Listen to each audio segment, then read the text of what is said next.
Hello and welcome to live programming here at the More Freedom Foundation. Today we are doing our patrons only newscast. If you're new, that means I go through a list of items that you guys wanted me to talk about. I go piece by piece and I answer sort of item by item, and I answer any questions or comments that anybody might have as I am going through the presentation. So it's not like one of the bigger public live casts where, where I do a presentation and then later on I go through one by one. Where I do a presentation and then a Q&A. The Q&A is ongoing. This is meant to be a conversation. I see today we do not have a ton of folks here yet. That often switches over the course of the presentation. We've got sometimes, we have 2 or 3 folks on here. Sometimes we have 5 to 10. At the current point, we appear to have 2. I mean, say hi in the chat if you want. But I think we're just going to dive into it. Even if there are not so many people watching the presentation, something like 60 patrons, 60 or 70 patrons always end up watching the presentation after the fact. So I go through regardless. Very happy for the 2 folks who are here. I guess we should just get right into it. One of the biggest things that's happening, certainly in Africa, and I would argue in the world, because unfortunately Ethiopia looks to be shaping up to probably be one of the larger hotspots of the decade, or at least the early part of the decade. I mean, here's hoping. It's just the early part of the decade. But somewhat cheekily, I put it in the sort of show notes or show prospectus, if you will, that Tigray invades Ethiopia. Tigray, of course, is a part of Ethiopia, at least currently. The Tigrayans, in the form of the Tigrayan People's Liberation Front, were sort of the lead element in the Ethiopian government from the early 90s until 2018, and the rise of Abiy Ahmed, who is not Tigrayan, who's an Oromo, another one of Ethiopia's many ethnic groups. And the Tigrayans, being on top for so long, were in leading positions throughout the Ethiopian government, throughout the Ethiopian military. And arguably, I think I had argued in the past, though I am a little embarrassed by that argument now, arguably in a savvy move, Ethiopian Prime Minister Abiy Ahmed had positioned himself in opposition to the old Tigrayan leadership in a bid to sort of unify the country behind his leadership. That appears to be backfiring pretty cataclysmically for Abiy Ahmed. I don't think, I think it's not necessarily true that his thesis was wrong. He did just win an election. The extent to which that election actually, have we actually gotten the results yet? The extent to which that election really counts or is free and fair, of course, very disputable. But I haven't seen a ton of coverage on what the attitude towards Abiy Ahmed on the part of the rest of the Ethiopian country is. If Abiy Ahmed had been successful in his attempt to take Tigray, the section where obviously the Tigrayans and the TPLF come from in the north of the country, bordering on, I believe, Eritrea and Sudan. Had he successfully crushed resistance there with this civil war that he launched in November of last year, then who knows? I mean, it may have been a successful strategy. Unfortunately for Abiy Ahmed, the opposite happened, and his offensive in Tigray has been crushed to the point where he somewhat humiliatingly had to declare a unilateral ceasefire with the argument that he was so interested in peace, when in fact the reason he was doing that is because the sort of Ethiopian National Defense Forces that he had poured into Tigray were crushed by the TPLF is now calling itself the Tigrayan Defense Forces. A lot of acronyms in Ethiopia, but the long and short of it is that the Tigrayans, the old leaderships of Ethiopia beat the Ethiopian army when it attempted to invade Tigray. Unfortunately, Ethiopia is a lot more complicated than that, than a sort of up and down beating the national army, which the Tigrayans have pulled off. What they have to deal with now is that I believe, I don't know if it's half, but a significant portion of Tigray itself is occupied, but not by the national army, but by Amhara militias. This is yet another ethnic group in Ethiopia. I believe Amhara were the folks who led the old Ethiopian empire, for the 19th century and the 20th century up until the 1970s and the death of Haile Selassie. But the Amhara are now occupying a significant portion of Tigray, complaining that the Amhara complain that it's supposed to be their territory and the Tigrayans had unfairly usurped it using their power over the national government. I'm not equipped to analyze any of those claims one way or the other. It's all depressingly familiar from conflicts between national groups within Europe that I'm the most familiar with, but also in many other places in the world. So the Amhara militias hold this section of Tigray, even though the Tigrayans were pretty miraculously and stunningly victorious against the Ethiopian National Army.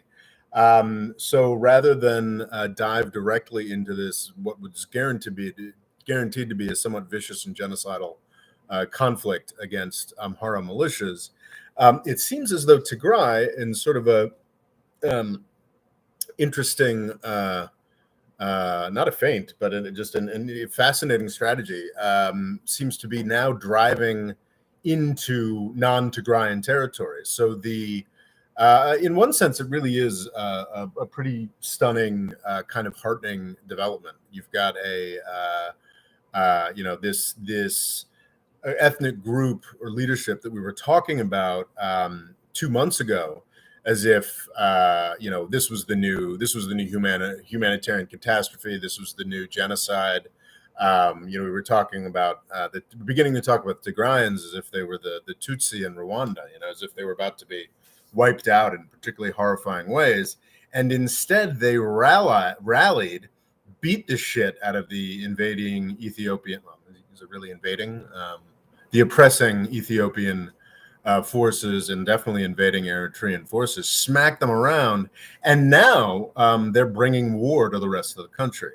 They have, Addis Ababa, the capital, isn't too far away from Tigrayan territory. I don't think it's speculated that the Tigrayans will attempt to march on the capital the way they did, or at least forces under their leadership did back in 1992, around the fall of Mengistu and the Derg. I guess Mengistu's the end of Mengistu's dictatorship, still considered the Derg. Anyway, it's unlikely they'll be able to do that because there are real resentments of Tigrayan and Tigrayan hegemony in Ethiopia. But what it seems like they might be able to do is cut off the road to Djibouti, which is Ethiopia's main port, or at least the main port of Addis Ababa, the Ethiopian capital. Whereas in a lot of African countries, you've got in the capital, at least certain sections of the capital, you've got folks who lead an almost fully middle income or developed world lifestyle, surrounded by a much more impoverished hinterland. So it seems as if the Tigrayans may be launching directly towards Ethiopia's jugular. I couldn't say how successful that's likely to be. I can say that the humanitarian consequences are likely to be immense, just as immense as the Ethiopian choice to the Ethiopian government's choice to launch a civil war in Tigray. It'll be interesting to watch the narrative shift for the Tigrayans. 2 months ago, they were the new Tutsis, these victims who were about to be crushed, and we all had to rally to their defense. A month ago, they were these shocking victors, these champions, these underdogs, done good, done well. I mean, 2 months from now, are they going to be the folks who are starving Addis Ababa? I don't know. But it is something that is developing very quickly. It's interesting, the parallel. I guess this is the last thing I have to say about Ethiopia, and I'll get to the comments. We have 5 folks here now. Yay! The parallel that struck me the most researching Ethiopia um, for this presentation was actually the parallel with the Houthis in Yemen. And it's interesting because the sort of humanitarian industrial complex, or what have you, was angrily demanding that the Ethiopian government allow humanitarian access to Tigray. And now I think I see this developing narrative of demanding humanitarian access to Tigray from the Tigrayans. And humanitarian access to the route of the territories that they're attempting to take from the Ethiopian government. So it's interesting how humanitarian, while I think the world's interest, the interest of moral people, is in feeding folks who are suffering because of conflict, and making sure that the humanitarian cost is minimized. Should be every thinking moral person's approach to these conflicts. But the actual actors are concerned with winning. And I think, while it's clear to me that the Houthis are by far in a better moral position than their enemies, and that the Tigrayans are by far in a better moral position than the Ethiopian government that just attempted to wipe them out. It's interesting how when you start winning a war, as the Houthis already have, and as the Tigrayans appear to be doing, it's interesting how the priority of the war winners is not, in fact, feeding people in their own territories, their own people. The priority is winning, and sometimes those priorities are in conflict, and which is tremendously grim, and why all thinking people should object to any kind of conflict, or any attempt to foster conflicts as if it's going to resolve issues, when in fact it just almost inevitably leads to horror. But yeah, I thought that parallel between the Houthis and the Tigrayans was very interesting. It's just sort of watching Tigrayans. If the Houthis lost a little more, then maybe they'd be a little more sympathetic. But I thought that's interesting.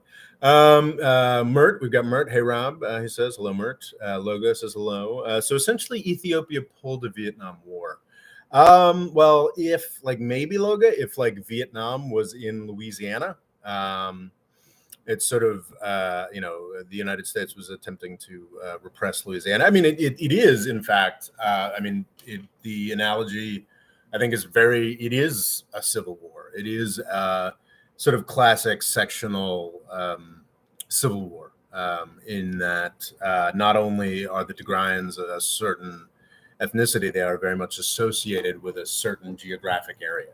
Of course, one of the most troubling things about the Ethiopian government's conduct of the war thus far is the way that Tigrayans who were powerful in broader Ethiopia have been ethnically, kicked out of their positions on ethnic lines, maybe detained. But by and large, it is kind of interesting in that it is Abiy Ahmed attempted to do a sort of Sherman's march through Tigray, the famous Union Northern General Tecumseh Sherman. William Tecumseh Sherman, I think.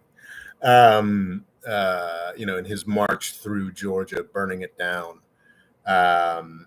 in what would certainly be considered war crimes today.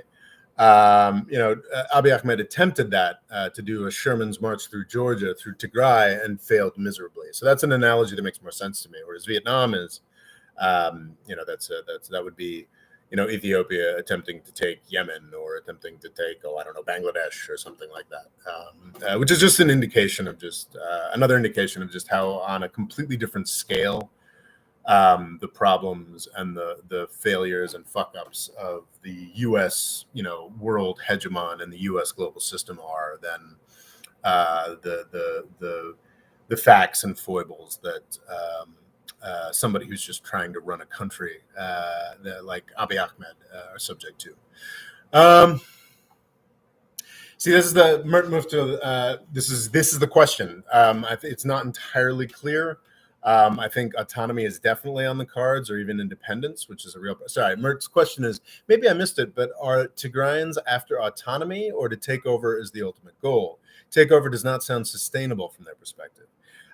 Yes, and I think that's probably frustrating to a lot of Tigrayans because they did take over in the 90s. It's interesting. I read a book recently. This guy, was it Alex the Wall, who I don't know if he was perhaps a little too taken in by Meles Zenawi, the Ethiopia's autocrat from the early 90s until his death in 2012. Who seems just quite capable and have a theory of governing. And this guy, Alex the Wall, Alex the Wall, like acknowledges that he was certainly an authoritarian, but at least had, unlike many of Africa's, the Horn of Africa's authoritarians, seem to have a slightly higher sense of the public good of Ethiopia. But under Meles Zenawi and so we get an acronym. So it's the TPLF, the Tigrayan People's Liberation Front, was very careful and politically savvy in the way that they created something called the Ethiopian People's Revolutionary Development Front, EPRDF, put together this vast umbrella organization that nominally included all of Ethiopia's minorities in or ethnic groups in a sort of federal system of parties, but it was really under the TPLF. It was really the Tigrayans.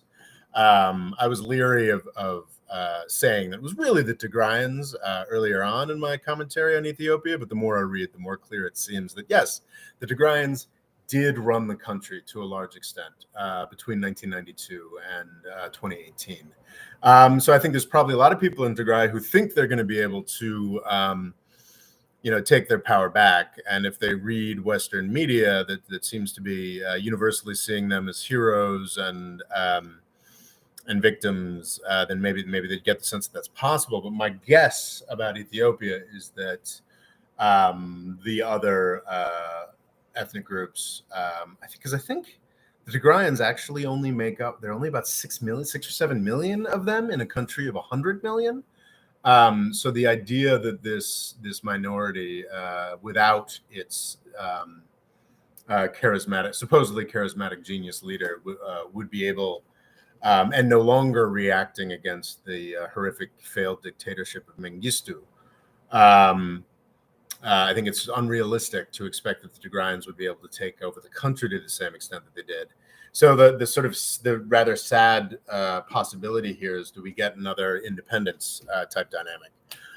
Eritrea, a independent country that was actually seen. I remember reading this in the 90s. I think after Eritrea's independence from Ethiopia was finally recognized, Eritrea was seen as like this incredible, bright, shining spot in Africa because it was so much more developed. It had oddly enough, legacies of Italian imperialism had left, some better physical stocks, and they had their own sort of representative institutions that had been built up, and then they had them crushed by the poor Ethiopians. So there was this tremendously hopeful time about, Eritrea is independent now. They can speed forward on their development path. And what has happened, in fact, to Eritrea has been the horrific subjugation of the place to one of the continent's worst dictators over the past 20 years, who has used Eritrea's, who basically squandered Eritrea's head start, or squandered Eritrea's head start in development on just being a pretty gross regional spoiler for the past 30 years. Eritrea, this place that people were so hopeful about in the early 90s, is now described as Africa's North Korea. It is a grim place. And it's not like there was something necessarily wrong with the Eritreans, or even Isaias, the particularly nasty folks guy in charge, it's in the nature of being being not poor. I mean, because it is, as I said, Eritrea was seen as more developed and wealthier back in the 90s, but being a small jurisdiction surrounded by bigger countries, some of which, like Ethiopia, are committed to the idea that you should be absorbed, as the Ethiopian government was committed until Abiy Ahmed in 2019 or so. You get siege mentality, which makes it very easy for a figure like Eritrea's President Isaias to arise, who is, the incentive is for siege mentality and authoritarianism and acting as a spoiler in regional politics. So it would be a real shame if the Tigrayans, who I'm certain, I haven't read an in-depth analysis, but it would be fairly obvious that the Tigrayans, all of Ethiopia benefited immensely from the period of Tigrayan leadership from the early 90s. It was a big success story, 10% economic growth years here and there. It was great. But obviously, I would assume the Tigrayans managed to carve off the greater part of those benefits. Tigray managed to benefit more than the rest of the country that was benefiting very much. So it would be a great tragedy for Tigray to now go independent and take, the greatest fruits of Ethiopia's economic development over the past, just in terms of human capital, over the past 30 years, and then become another tiny siege mentality Horn of Africa state like Eritrea. And of course, the Eritreans and the Tigrayans really hate each other, despite working together against Mengistu and the Derg, the sort of communist dictatorship that ended in the early 90s. They have fought against each other for most of the decades since. So to have these two independent tiny countries that hate each other, beating the crap, squandering their resources and their development head start against each other, while also, taking breaks to beat up on Ethiopia and drive that country into further disarray and breakup. It ain't great. It ain't great. That's sort of a weird subtext. It's like it is impossible to hear the story of the Tigrayans this year and not rise up and cheer at what they were able to do. I think it is entirely appropriate to describe what Abiy Ahmed wanted to do as being into Tigray as being semi-genocidal in intent. So it's impossible not to cheer for the Tigrayans' ability to kick them out. However, what it actually means for the implications for the region are pretty grim. And I think the chances of an Ethiopian breakup are a further Ethiopian breakup are, they're not an inevitability yet, but it's damn likely, which is a real shame because Ethiopia was a place we were all pretty optimistic about 2-3 years ago. Okay. Local Extreme says the Virgin Somalian and Eritrean armed forces versus the Chad Tigray militia. Indeed. I mean, the Tigrayans really, it is an extraordinary story. They were, the Tigrayans lost all their large cities. It was as quick as within the first month that Abiy Ahmed invaded Ethiopia that he was able to declare victory, to declare mission accomplished. And that, the chances of, the worst case scenario probably that the Ethiopian national government was envisioning was a prolonged guerrilla war type of deal where, they'd have more and more trouble clamping down, information on how many Ethiopian soldiers were dying in guerrilla attacks. Instead, Tigray rallied in the space of 6 months and was able to create a conventional military force that routed the Ethiopian military. Yeah, I mean, this is more to go back to the Vietnam analogy that I was poo-pooing. This is not, worst case scenario that Abiy Ahmed might have been envisioning was sort of a U.S. in Vietnam, winning everything, but sort of losing the war in public consciousness and through attrition of guerrilla warfare. Instead, it was more like the French in Vietnam. It was like Dien Bien Phu, which is the 1954 destruction of French power in in Vietnam, what was then known as French Indochina, in a straight up conventional battle that the French lost miserably. That's kind of what they got. So I guess maybe that Vietnam analogy is more on point, Logan. How does the Tigray separatist movement compare to the South Sudanese and Somaliland? That is an interesting question. So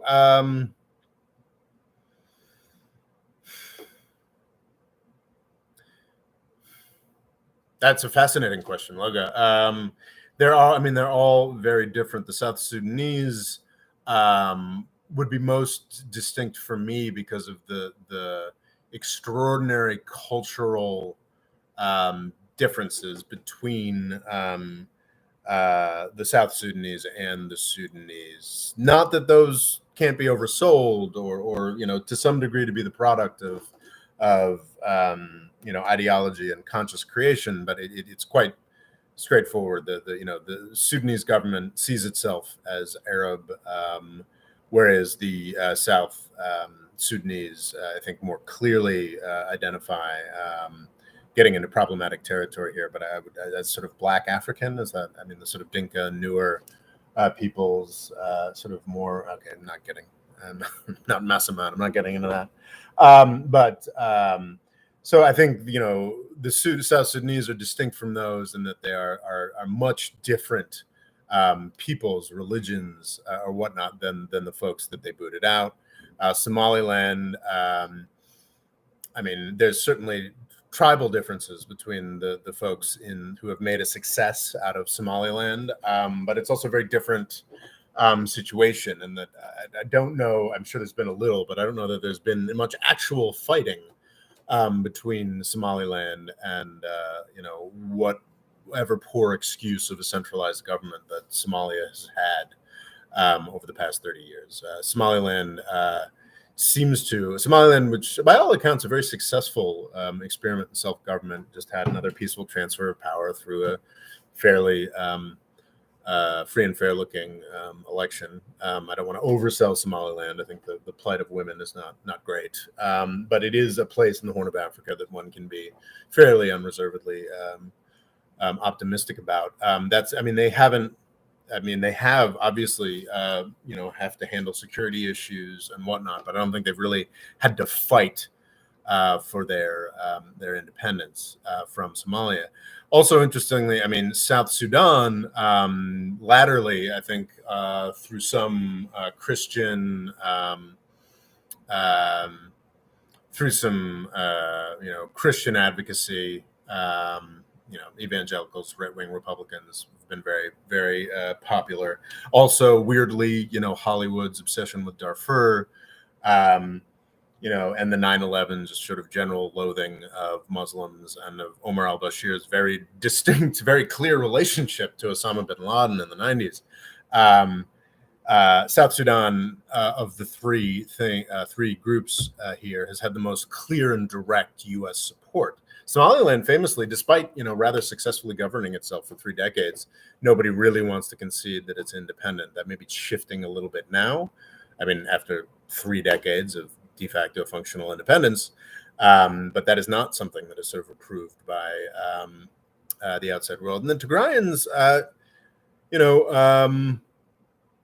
I certainly don't think anybody in the West was supporting Abiy Ahmed's attempt at crushing the Tigrayans through civil war. But Abiy Ahmed, prior to his invasion in November of 2020, again, it's not an invasion. It is still technically Ethiopia, his stepped up oppression of Tigray. So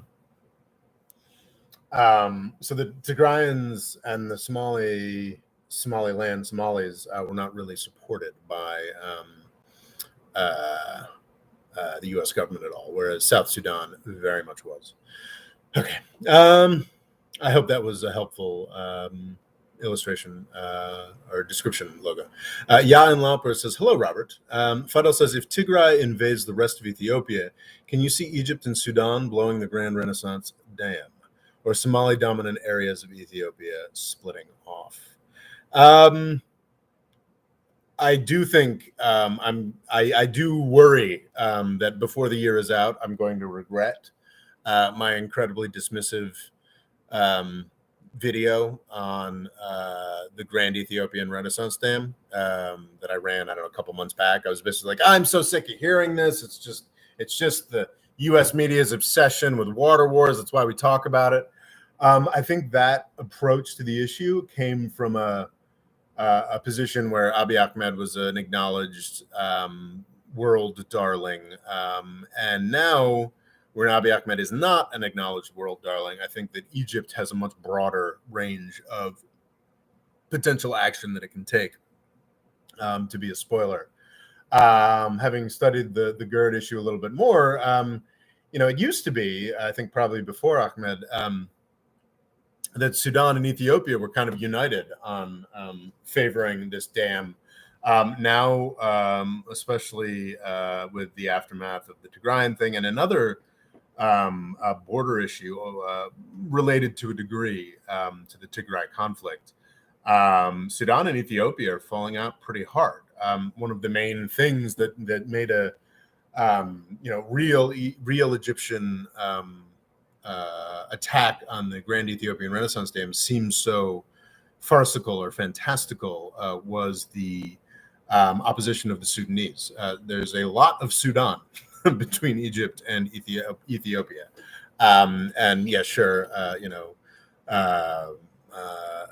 Egyptian planes can fly over it, but if the Sudanese are telling the Ethiopians that the Egyptian planes are coming, for an hour or however long it takes before they get there, all things become more difficult. But now it seems as though Sudan and Egypt are becoming more aligned because and Abiy Ahmed is looking like more and more of an international pariah. So yeah, I mean, shit. I really hope not, but it's entirely possible, I think, to see sort of bombing of the Grand Ethiopian Renaissance Dam. It is, man. It just gets into a more general thing. I've pushed back against the idea that sort of the world is more dangerous under Biden, that some people have been pushing, but I think the world just got progressively more and more dangerous under Trump.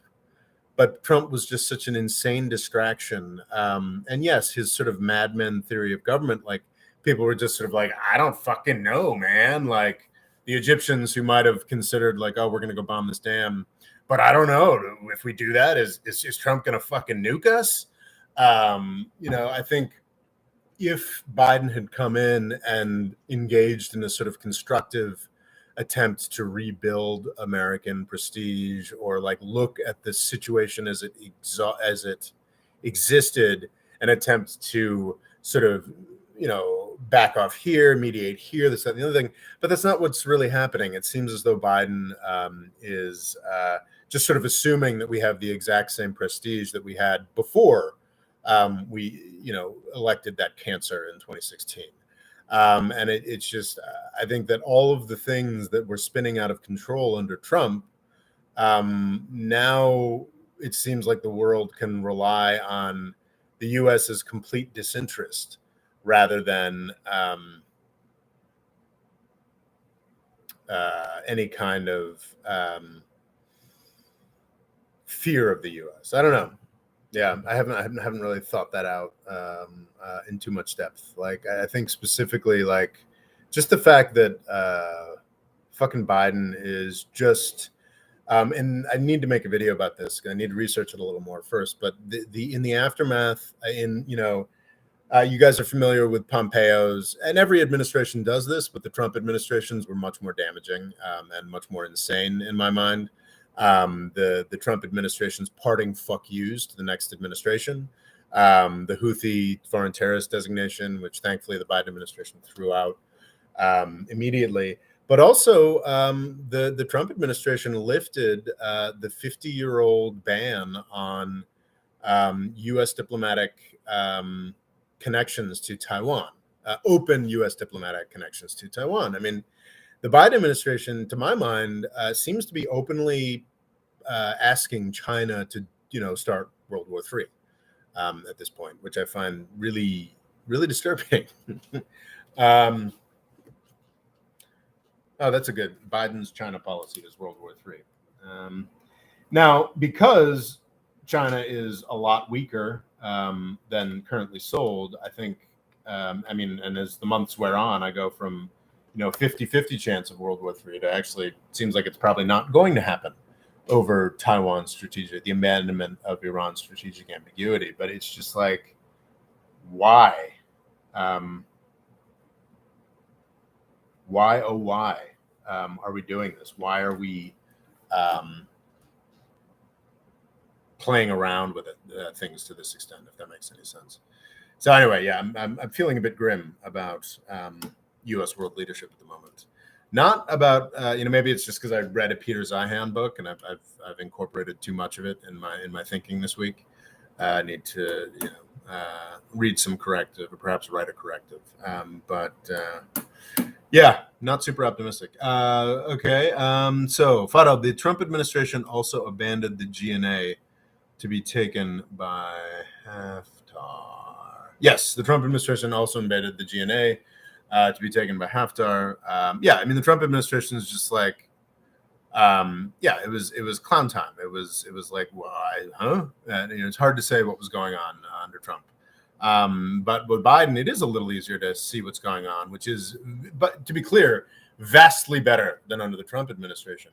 But I do kind of wonder if Biden's just sort of complete disinterest in what's going on in the rest of the world is being communicated a little too clearly, which would allow actors like Sisi, Sisi to be more likely to sort of try his hand at bombing Ethiopia. We'll see.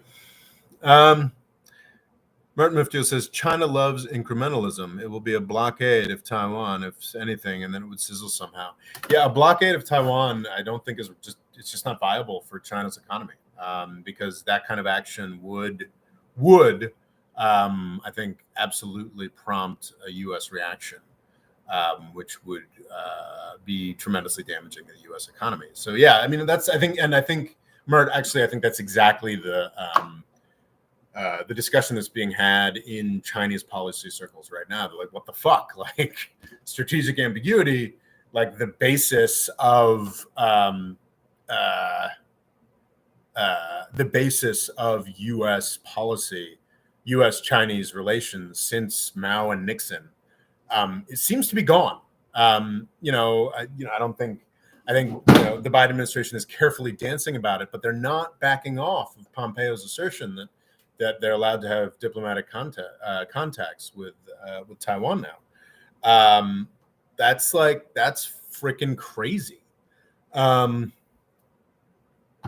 Yeah. And so so the Chinese government is like, how the hell do we respond to this without ending up with World War III, which at this point the Chinese would absolutely lose. Anyway. Wow, we've spent 40 minutes talking about Ethiopia. We should maybe move on a little more quickly. Any last thoughts on what, the Wi-Fi cut? I'm doing, or is that's you, Loga? Loga says, "Goddamn Wi-Fi cut." I mean, I've got the it's Loga, not me. I've got the Ethernet all hooked up. I'm pretty paranoid about keeping things running well during the live chat. Okay, great. Well, thank you, Logo. Okay, let's talk about Tucker Carlson in Hungary. One of my favorite Twitter people, Matt Iglesias, bane of leftists everywhere. It's kind of funny because Matt Iglesias is maybe 2 years younger than I am. Maybe he's my age. I should be embarrassed to reveal that.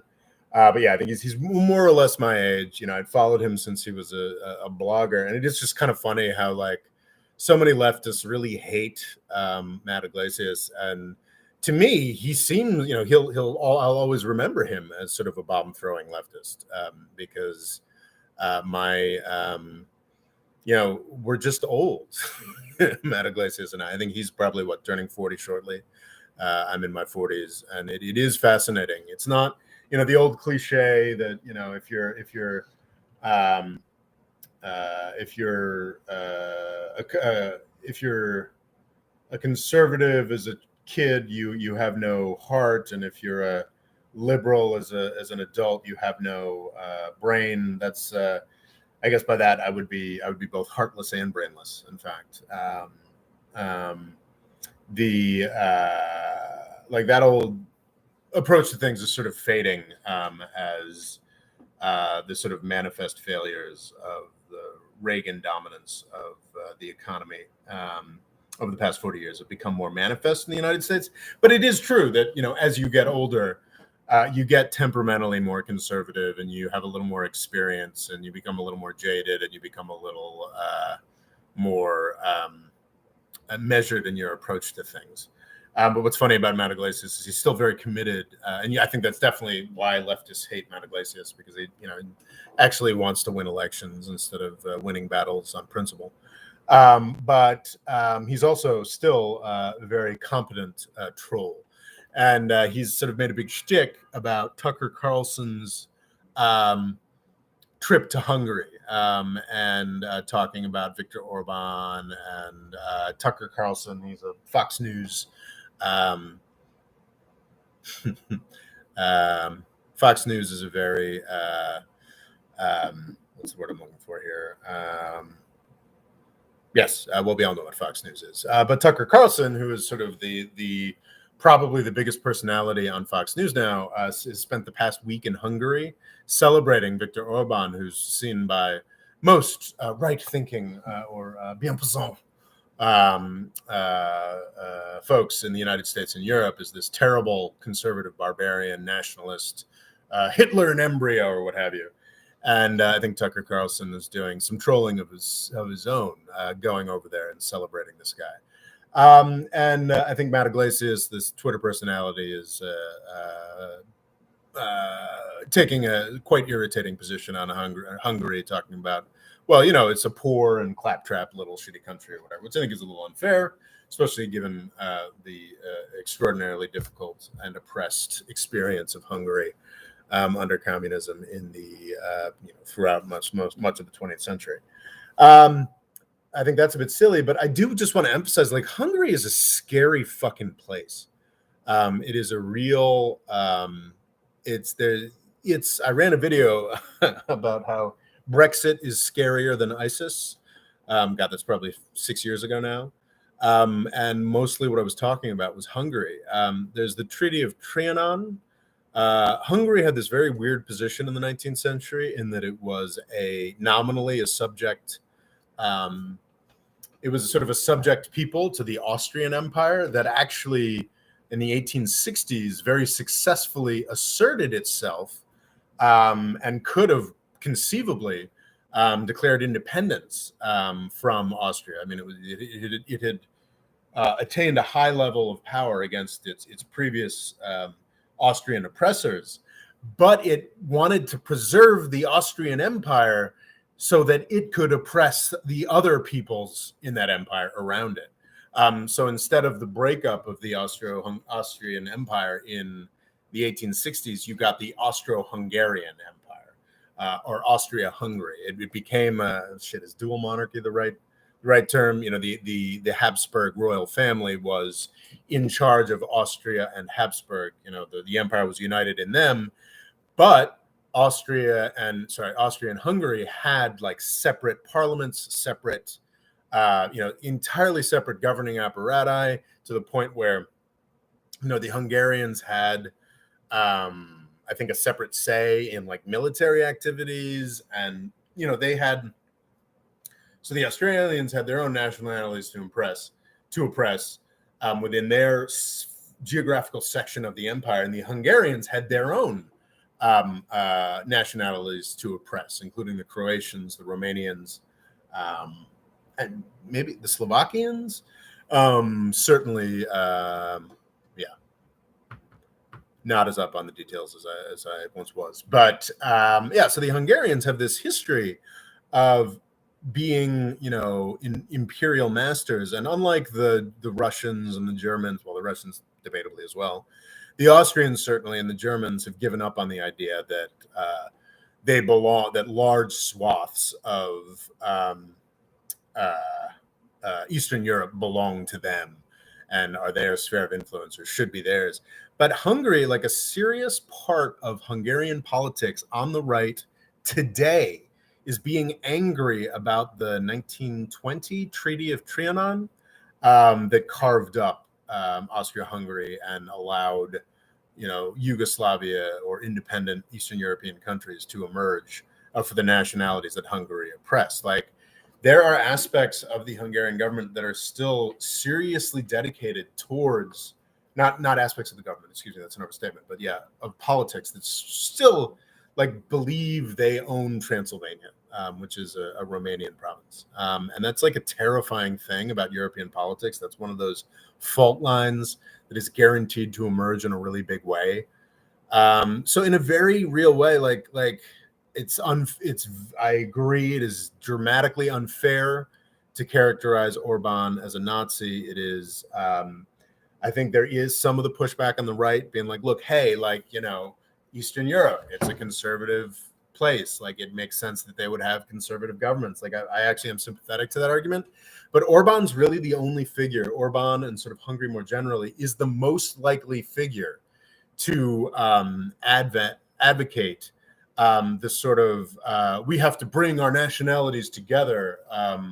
Is that irredentism or revanchist is the closest thing in Europe to someone who approaches European politics the way that Hitler did. So fucking idolizing this shithead is a real problem for me, and I think is a more serious problem than is acknowledged elsewhere. And then, of course, obviously, as I was saying on Twitter, like it's this Eurosceptic, proudly nationalist Hungarian country that is, when I did those, I'm sort of rebroadcasting them on TikTok, but you guys might remember a couple of years back, I compared how the kinds of foreign aid that Eastern European countries get to the kinds of foreign aid that places like Tunisia gets.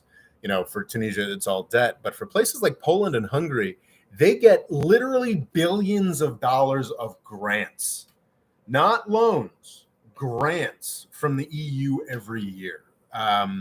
So Hungary is this, stridently nationalist anti-EU entity that is like fully funded by the European Union. So anyway, not the biggest fan of Tucker Carlson's trip to Hungary. I recognize it's trolling all around, but I do think that Hungary is kind of the scariest country in Europe. Not because I think it would be anywhere near, let's not overstate things.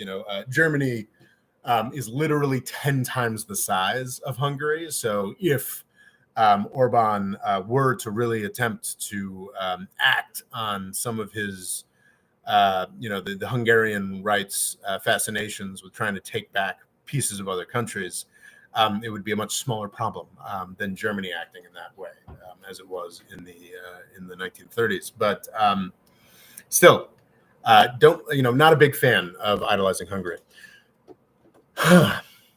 Okay, we receive you, says Yanlap, or Mertmotu says your connection seems very stable.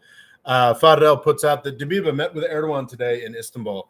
I do feel a little bad. Actually not that bad. Like I did a Libya video quite recently. And I've got the Tunisia video. I just need to do an Algeria video. And I think I'm good with North Africa video. And I think also with Libya, it's so much like a wait and see. Like with Libya, we've supposedly got elections planned for December 24th, right?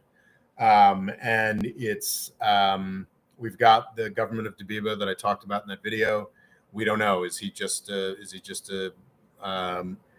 oligarch who bought himself a position? Is he a guy who can pull it off? Are we going to see real elections in December? Now all of a sudden we've got Gaddafi's son, who's an extraordinary New York Times article came out this month. That's certainly something worth talking about with Libya, where Gaddafi's son, who before 2011 sort of billed himself as the more Western friendly,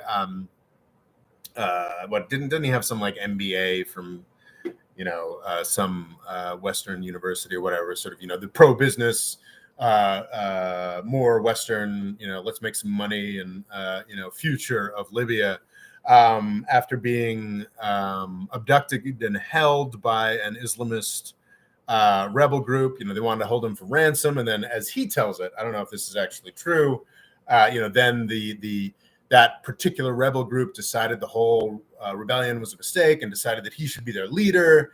And there's just phenomenal pictures in the New York Times of sort of Gaddafi's son reemerging. Maybe he's going to run for president, but now the government wants to arrest him.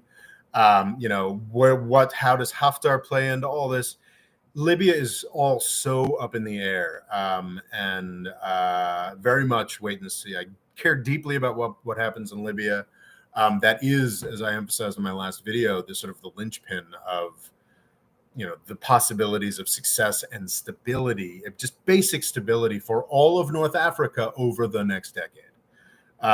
But I just don't know. I don't have much more that I can say at this point other than wait and see. So I don't know that I have much more to say about Libya than I said in the last video. It was a month or two back. God, I hope it works out. There's so much that can go wrong with Libya. The one thing that actually, I guess, should give me a little hope was the instinct that kept Lebanon stable. It no longer is keeping Lebanon stable, unfortunately. But it did work for a very long time. If it weren't for Lebanon's fear and hatred of the idea of civil war, having experienced such a nasty one between 1975 and 1990, Lebanon would have fallen apart by mid-2012 under the pressures of the Syrian civil war. Lebanon does now appear to be falling apart on year 10 of the Syrian civil war and a wide variety of other pressures.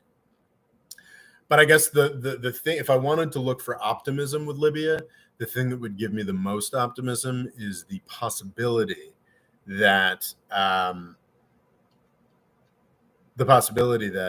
people are just so sick of civil war and chaos after the past decade that at every level, from the voters to the elites to even the militias, the militia leadership themselves, they're all going to be out of sheer fatigue that they might be willing to commit to a real settlement in Libya. And I mean, to some extent, we've already seen that. It was already shocking and impressive that the House of Representatives, government in the East, and the Government of National Accord, I think the HOR still sits, but the Government of National Accord, straight up dissolved itself in preference to a new centralized government, which Libya does at least nominally have right now. So even that is an indicator that this sort of fatigue thesis might be playing out in Libya right now. And I really hope that it continues. So, yeah. Oh, wow. So many comments. My God. Okay.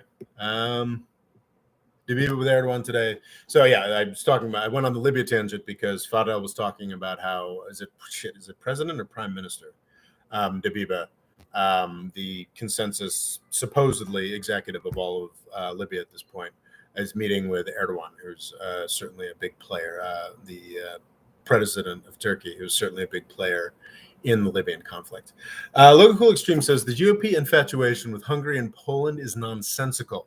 If Republicans want a white hypermajority country with an actual developed economy and conservative culture, why not idolize Australia? Well, of course, you can't idolize Australia because it's got socialized medicine, a real sort of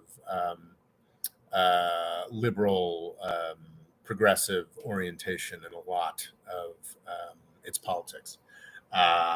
Similar problems with Canada. They're just too used to, even though you can make strong arguments that sort of conservative elements have been coming to the fore in both Canada and Australia, it'd be too difficult. The U.S. conservative movement is too used to looking at places like Canada and Australia as liberal, socialist, panty waist places. And also, while you can certainly, and many do, make the argument that Australia and Canada have horrible immigration records, specifically Australia have horrible immigration records, they are places, Canada specifically, but Australia to a degree, that are very committed to immigration-driven growth. They don't want to get swamped by, Australia doesn't want to get swamped by poor people from Papua New Guinea and Indonesia, but they're pretty, I think my bet is they're pretty happy to take all of Indonesia's doctors and nurses. And highly skilled types. And that also does not fit. The reason Hungary is so exciting is because Orban was another nasty element of European politics that was saved and preserved by the Syrian refugee crisis that the United States created. Orban had already been in power for, I think, 5 years in 2015 when the refugee crisis truly exploded. I was actually in Hungary in 2015, and I was at the Keleti Pályaudvar sort of iconic train station in Budapest. I would say Budapest, but I've heard enough Budapest. I know I'm supposed to say it that way. But I was at that iconic train station in Budapest and did see it like visibly. And some of the more, I think, more long-lasting images of 2015 is just that train station being overrun with asylum seekers, refugees, what have you, migrants, what have you. And that imagery gave Orban a great deal more power. And despite the fact that really none of those refugees fucking wanted to stay in Hungary, they wanted to make their way to more wealthy Western European destinations. He became internationally famous as always building fences and blocking off and standing in the way of the immigrant hordes. You know, that's what's attractive about Orban to U.S. conservatives. But that is an interesting point that sort of Australia is, in fact, kind of the, appealing in certain ways. Jan Lauper said Austro-Hungarian warships had the prefix KKM for Kaiserlich Königlich Marine. So there was both a Kaiser in Austria and a king in Hungary. Well, thank you, Jan. That is fascinating. And one of the reasons Budapest is so beautiful is that the Austro-Hungarian Empire consciously set up Budapest as a sort of nominally equal capital to Vienna. There's a whole gorgeous royal complex that you can visit and experience in Budapest. It's fascinating in ways because it's sort of, there's a whole Renaissance history to Eastern Europe, certainly Southeastern Europe, that was almost completely wiped away by the Ottoman conquest. I don't mean that the Ottomans weren't influenced by the Renaissance or what have you. I mean, Fatih Sultan Mehmet in particular was apparently quite fond of many sort of Italian Renaissance fashions or what have you. But you know, there's this history of some quite wealthy Renaissance princes. One of the famous problems with Hungary was that its nobility was too rich and powerful and too good at reigning in the executive. It was one of the reasons why they lost against the Ottomans. But I do remember just sort of stumbling around Budapest, and you just see these really tantalizing fragments of what was there before the Ottomans crushed it. Anyway, sorry, that's a divergence. I mean, I highly recommend visiting Budapest if you have the chance. It's sort of a fascinating place. Thank you, Jan Loper. That is. I always relish the opportunity to attempt to pronounce German. Kaiserlich Königlich Marine. Scott Locke says Hungarians under Horthy, Admiral Horthy, in World War II were all in allies with Hitler, joyfully rounded up the Jewish population and invaded the Soviet Union. Yes, there is a disturbing amount of friendliness to the Nazis in Eastern Europe. From Hungary is one of the worst actors, certainly Ukraine, Croatia, I mean, everywhere. Australia is wealthier, has a more stable economy. This is logical extreme, comparable to Italy and higher than Spain. That's fast. Wait, so Australia? Oh well, so I would have assumed that like per capita, Australia is vastly richer than Italy. But no, I think Australia's. But yeah, that makes sense. I think Australia's economy in raw terms, despite having a significantly smaller population, might be the same size as Italy's or close to. Anyway. Higher than Spain, has a more powerful conservative party, a stricter immigration policy than Hungary. It's so silly. Now, I get it, Loga. I don't think it has a stricter immigration policy than Hungary. Or maybe people actually want to move to Australia. And I assume Australia has a policy that allows in skilled migrants. It just doesn't, it is famously quite cruel to people who try to get to Australia by boat. Jan Lapper says, respectfully, I do not see Hungary in a threatening way, since that country is not very enthusiastic about military expenditure. Oh no, yeah, and you're absolutely right. No, I'm like, and again, it is a very small country, but it is. I think what I find troubling about Hungary is it is an indication of how it could all fall apart in Europe.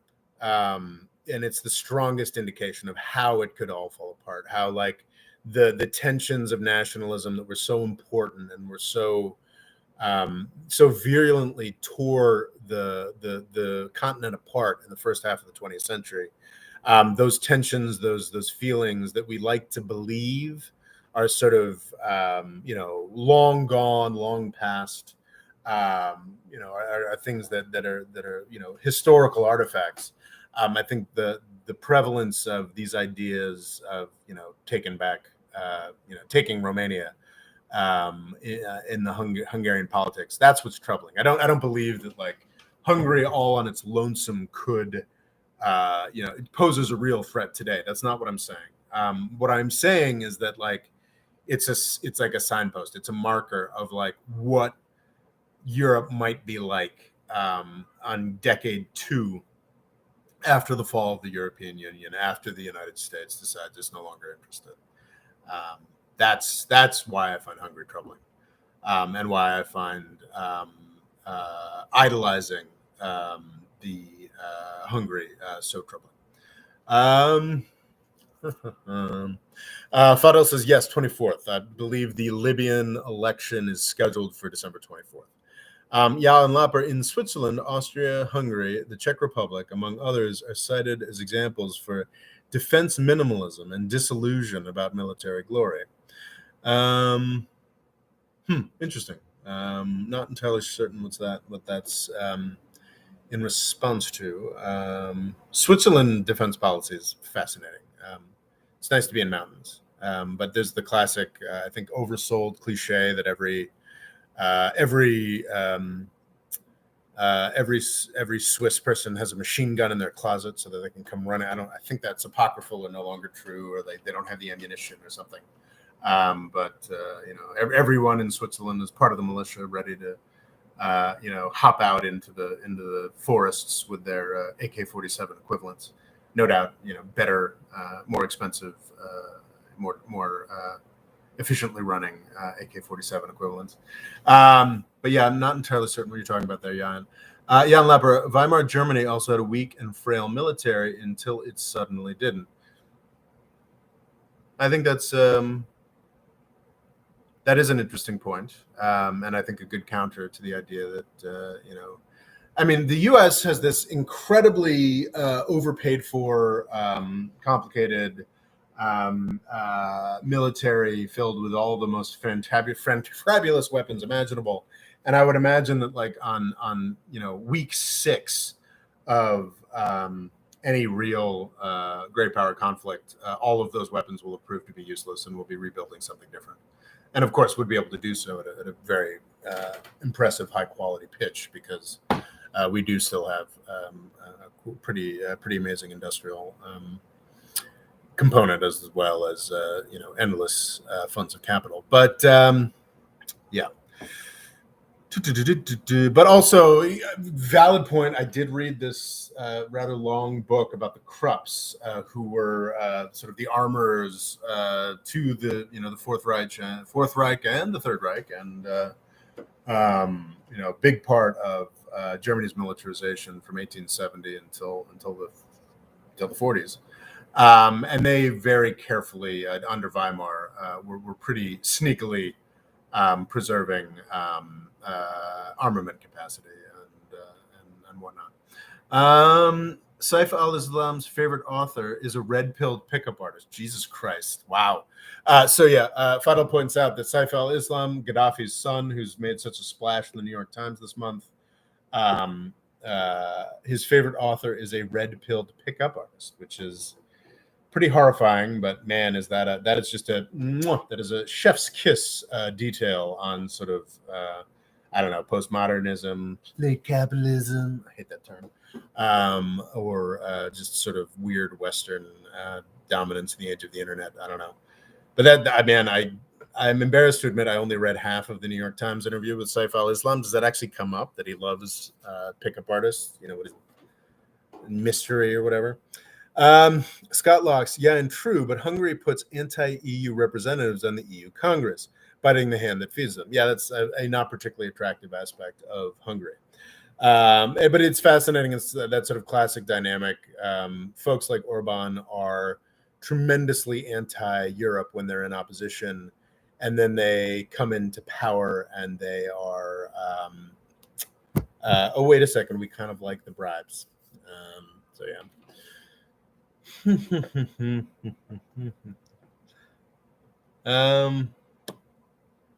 The House of Representatives, Fadel talking about Libya, the House of Representatives have blocked every annual budget proposal. Dbeibeh have had to use executive powers to fund the upcoming election. Well, that's unfortunate. Yeah, the House of Representatives, I think, seem, and, their connection to Haftar, my assumption, I was very, very surprised that the HOR has sort of conceded the degree of power to Dbeibeh's government that it has. And it's not surprising that the HOR, with or without Haftar, would want to act as a spoiler. Because at the end of the day, like the Eastern Libya that HOR represents is not where the money or the power has ever been.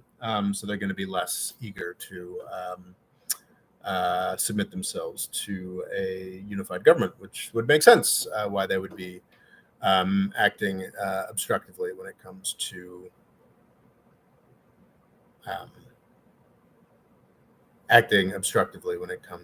the election in December, on December 24th in Libya. Jan Lapper, Scott Lux, says, your point, I would not agree with Hungary puts. I believe that the election process there is largely legitimate. Hungary puts. Or Hungary haters or whatever. I believe the election process there is largely. Oh, no, I believe. Yeah, no, I don't think anybody's claiming that Orban is anti-democratic. I think they have a somewhat condescending term. Was it managed democracy that they like to apply to Orban and Erdogan? I think what they find dictatorial is the fact that both of those figures now control most of the media. But I think that Orban and Erdogan also still derive a high degree of legitimacy from the fact that they keep winning largely free and fair elections. Obviously, controlling most of the media helps with that. But yeah, no, I don't think anybody's quite asserting yet that Hungary's elections are unfair. But I think generally it's a mix. Some of it is unfair, just finding Orban and his politics distasteful. But I do think there's a real problems with the way that Orban is attempting to consolidate power. Less so with Poland, I think. I think the conflict over the court there is, to some degree, Europeans being like, how dare you have your own system, which does not comport with my understanding of what democracy is. Okay, where are we? Okay, Fedo says, with the main coastal road reopening in Libya, it will fuel economic growth and it'll help integrate the eastern part of Libya. Man, I hope so. Jan Lapper says, Scott Locke, Switzerland is not an EU member, but we go out of our way to oppose it. A national obsession of independence that, in my humble opinion, is not based in reality. Yeah, Switzerland's not an EU member, but I think that, and this came up a lot in Brexit discussions, but my understanding is that Switzerland has adopted, through various institutional means, more of the legislative and regulatory regime of Brussels than is usually acknowledged in Switzerland's public relations. I think that's fair to say. Jan Lauber, because of our reliance on trade with EU neighbors, one could argue that we too bite the hand that feeds us. Well, wow, you're anticipating me completely, Jan. Scott Lux, Jan, yes, it is. And like you said, Hungary is not a militaristic state. In World War II, they were outfitted with weapons by Germans. Alone, they are no threat, just meddlesome. Jan Lopez says, my core point is economic dependence or benefit must not discourage from political opposition. I think that's true, yeah. Yes, but without ammunition. Jan Lopez says, Lugastream, thanks for the reply. Sorry that I missed it. Jan Leber says, at local extreme, but Germany retained the industry and manufacture such that Hungary does not. That is true. I think that's talking about local extreme's comment that Weimar rearmed very, very quickly. But they had always had the capacity to do so, whereas Hungary does not. Jan Leper, Scott Locke's about World War II. It is my understanding that the most of the industry for World War I in Austria-Hungary ended up in Czechoslovakia. As an explanation why World War II Hungary could not produce its own so well. Yeah, I mean, famously the Czech Republic, and that's one of the things that makes so Czech Republic, I don't believe it was under the Hungarian part of the Austro-Hungarian Empire. I mean, it's Bohemia, it was sort of a classic. I think that would have been more in the Austrian part of the Austro-Hungarian Empire. Just quick, somebody call up a map. But the Czech Republic, Czechoslovakia at the time, one of the things that was most tragic about appeasement, about Munich, where the British Prime Minister basically signed Czechoslovakia over to Hitler to avoid a war, was that the Czechoslovakia was probably vastly better positioned to stop the Nazis than Poland was.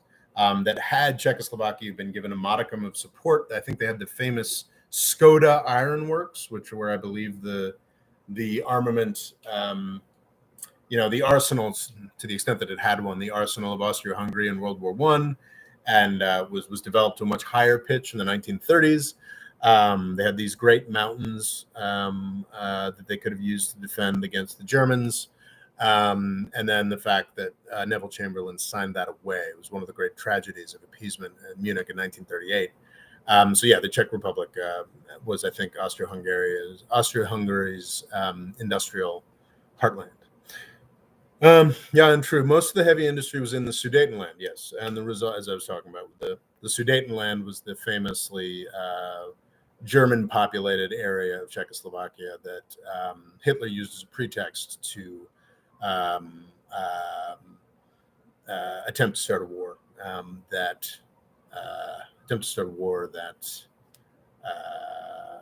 Wow, I'm fading. That then Neville Chamberlain gave Hitler the Sudetenland. Anyway, local extreme. I'm once again asking people in the West to not call governments they don't like as authoritarian dictatorial, mister. I just found out about Indira Gandhi. Yes.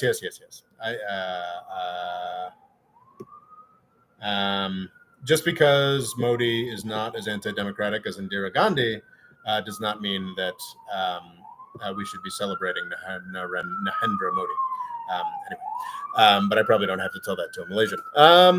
Fadel, Jordan began to normalize relations with Syria. That is phenomenal. Yeah, that's something that's exciting to see. But it's also important to point out that Jordan has petitioned the U.S. government to allow them to normalize relationships with Syria because of the Caesar sanctions, which are basically the Caesar Act.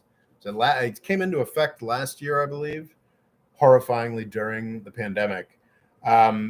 Basically, I think there were already some secondary sanctions in place when it came to Syria, but it was the full implementation of like Iran-style murder the population sanctions. So what Jordan has done has petitioned the United States for an exemption from those Caesar sanctions that would, if Jordan just under its own decision started dealing with the Syrian government again and opened trade relations, which is, by the way, absolutely necessary to raise the living standards of the poor, suffering Syrian people and to do any rebuilding at all. If you were to do that without a Caesar sanctions exemption from the United States, then the United States would start sanctioning Jordan and Jordanian businesses, and that is not something that Jordan can have happen. So it is great that Jordan is adding to the pressure for the relief of the Caesar sanctions, but it's not yet a done deal. But it seems as though throughout the sort of Gulf Cooperation Council, even the Saudis and the Gulfies, Jordan is not in the GCC, but like in the throughout the Arab League, it seems like the appetite for welcoming the Syrian government back into the world and commerce and participation it seems like there's more of an appetite for that. And Fadel asks, will the U.S. block that? I don't know. It's interesting. I think that certainly in like the general run of U.S. politics in Washington, D.C., there's almost no serious constituency that's against the Caesar sanctions. I think even among people who oppose U.S. intervention, the general approach in Washington, D.C. is like, Assad is evil, so we're going to murder all his people. Assad is murdering his people, so we're going to murder more of them. That's just fucking standard Washington, D.C. bullshit. I think that the Jordanian government's move to protest against that, or at least try to get an exemption from the Caesar sanctions, is positive. I think that's good. I think that, I think that has the potential of moving the conversation forward in a way that, the U.S. stops murdering Syrians. That'd be great. Anyway, but yeah, I think there's a high chance at this point of the conversation, that that the United States government will not grant that exemption to Jordan, which is sad. I mean, it might be. I hope so. I don't know one way or the other, but I could easily imagine the U.S. blocking it. I hope they don't. Fadel, depends on how much of a salty bitch. Yes, exactly. As local quote stream says, it depends on how much of a salty bitch Washington, D.C. decides to be. Jan Lapper, Fadel, that sounds like rather good news, or not? I would definitely say it's good news. I'm positively shocked by how Jordan manages relatively well in its neighborhood. Yeah, Jordan, it's an incredible... famously, Saleh referred to trying to run Yemen as dancing on the heads of snakes, but I think it's the same deal with Jordan.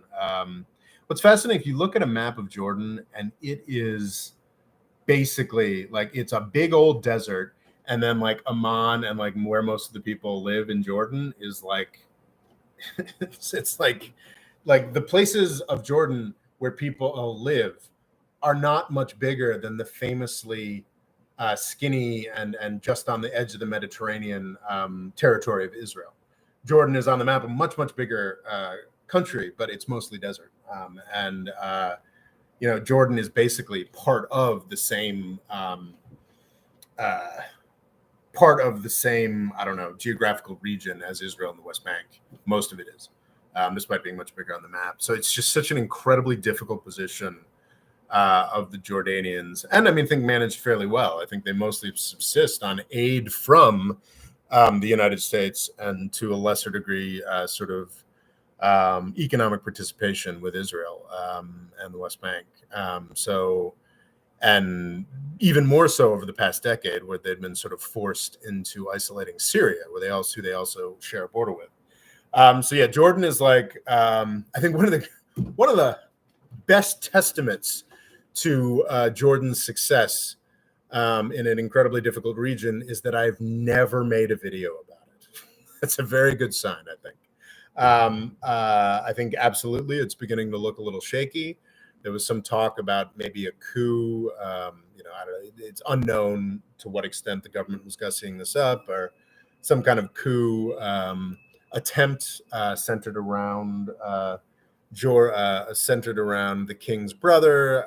It's all a little up in the air, and can't, who knows how to take it too seriously. But undeniably, Jordan has performed extraordinarily well. Fadel, to logo cool extreme, who says depends on how much of a salty bitch DC decides to be. Fadel says we can never know. It's true. Jan Labber, just want to thank all here for an enjoyable discussion. Well, thank you, Jan, and happy to have you here. We have 9 people here. OMG. And Fadel, with the current Israeli bombings of Syria and Lebanon, do you think it could escalate? That's something really fascinating that I need to read up on more. But apparently Russia is now, I tweeted yesterday, I didn't put in the description here, but I tweeted yesterday this kind of fascinating report from Business Society. It's like Israel and Russia are on a collision course in Syria.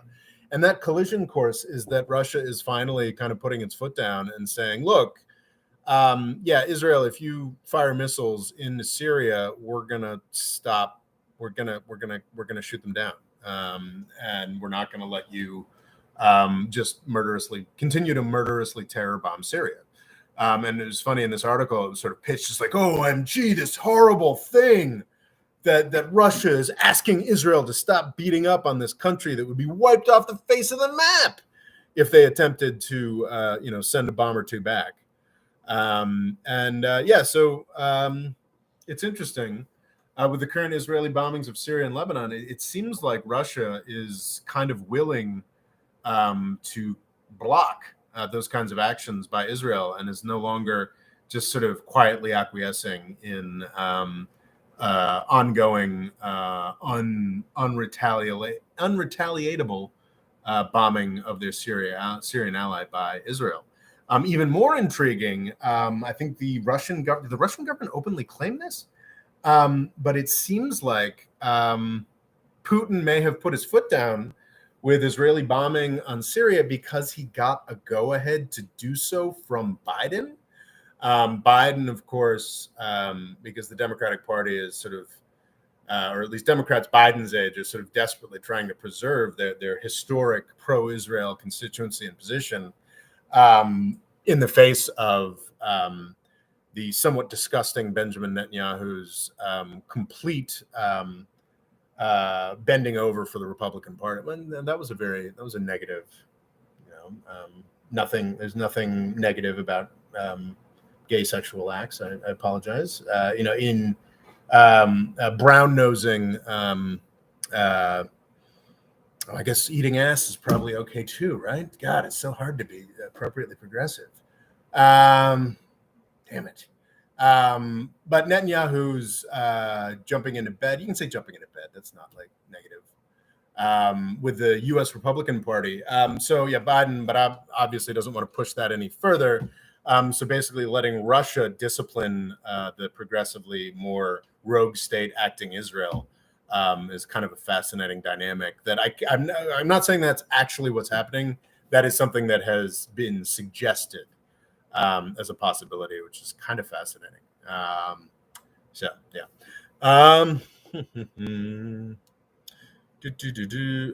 With the current Israeli bombings of Syria, Lebanon, do you think it could escalate? So yeah, of course it could. But that said, it could totally escalate. The Israeli government is openly asking in an array of ways for it to escalate. Was it the Israeli ambassador to the United States loudly proclaiming that the UN Security Council in the United States, the world has to step in against Iran's craziness, when it's mostly Israel that's pushing confrontation. There's a huge chance of escalation, but also some hope that it seems like without Trump being an extra loud asshole, I think a lot of people are being like, wait a second, like, why is Israel constantly bombing Syria? It's, they're not at war.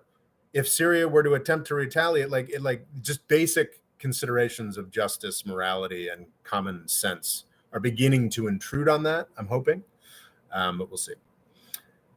Jan Labra says, oh mein Gott, thank you for that geographical trivia. Jan Labra, I had not known that Eilat and Aqaba were within shouting distance. Oh, it's insane. Like, you just Google Jordan and Israel and just look at the map with like where the green is and where the yellow is. It is such an extraordinarily difficult position that Jordan has put up with.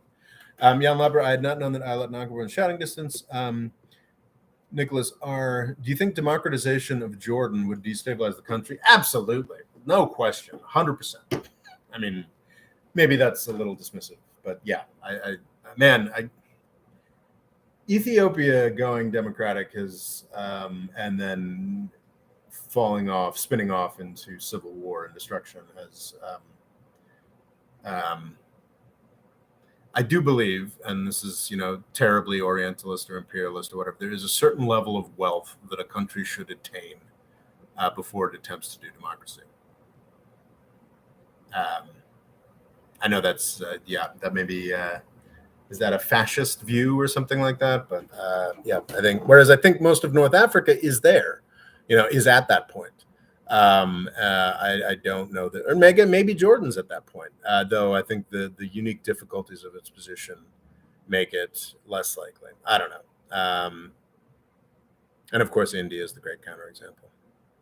even though Indira Gandhi exists logo. But anyway, that's vague musings. Oh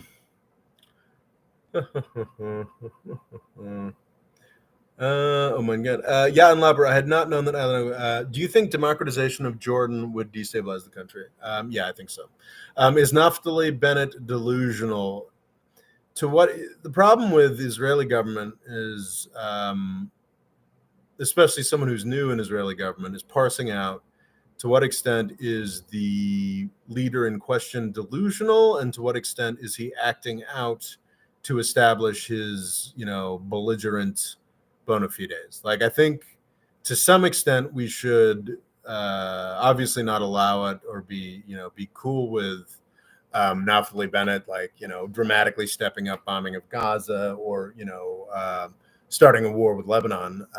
But I think to some extent we should make some allowances for the rhetoric that a new Israeli prime minister is going to have to engage in to assure the Israeli population that, he is sufficiently violently anti-Arab. Another way that democracy works. Fadel, the new U.S. ambassador to Libya, has called for Haftar to play a big role in unifying the Libyan military. Oh, God. Oh, Haftar. I don't like Haftar. But I think, unfortunately, as much as I'd love to say, fuck that U.S. ambassador, I live to complain about U.S. Political appointees. I think he kind of has to, right? Like Haftar, the failed attempted strongman of Libya, is still a significant force in the country. And if you're going to have a unified military, you got to figure out some way to deal with Haftar. And I think it makes sense that the new U.S. ambassador to Libya would attempt some carrot as well as stick. Treat him respectfully. Talk about him. The new U.S. ambassador to Libya have called Haftar to play a big role in the Libyan military. Bolivia got Evo Morales democratically, and he increased the economy by 345%. Then Trump couped him. And Scott Locke says, but Castillo is no Evo. I think that's true. But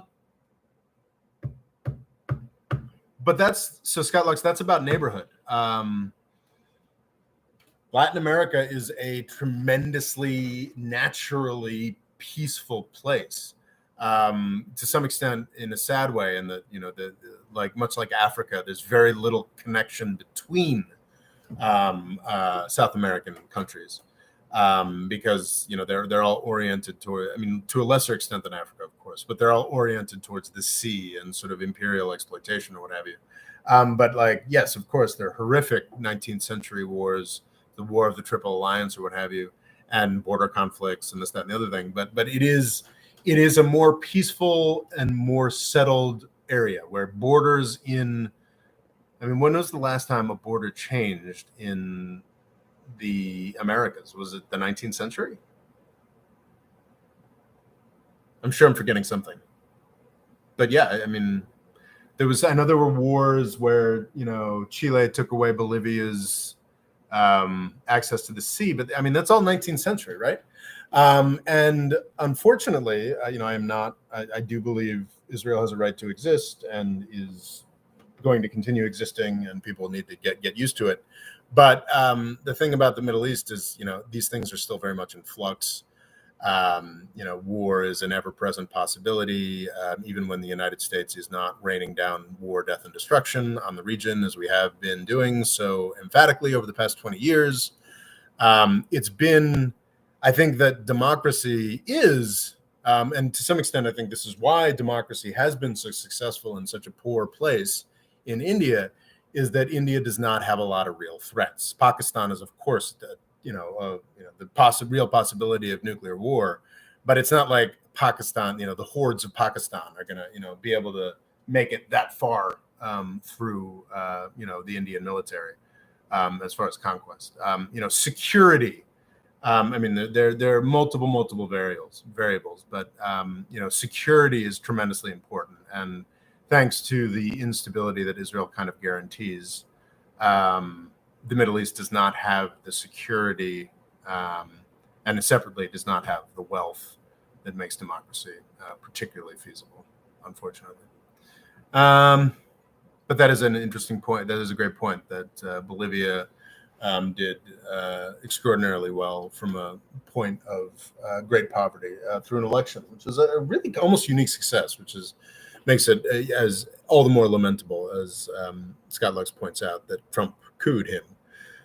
Scott Lux, I feel like the majority of credit should go to the OAS and the right-wing opposition in Bolivia, of course, but the OAS is been, I think, shown to a much more disturbing extent to still be a tool of U.S. imperialism.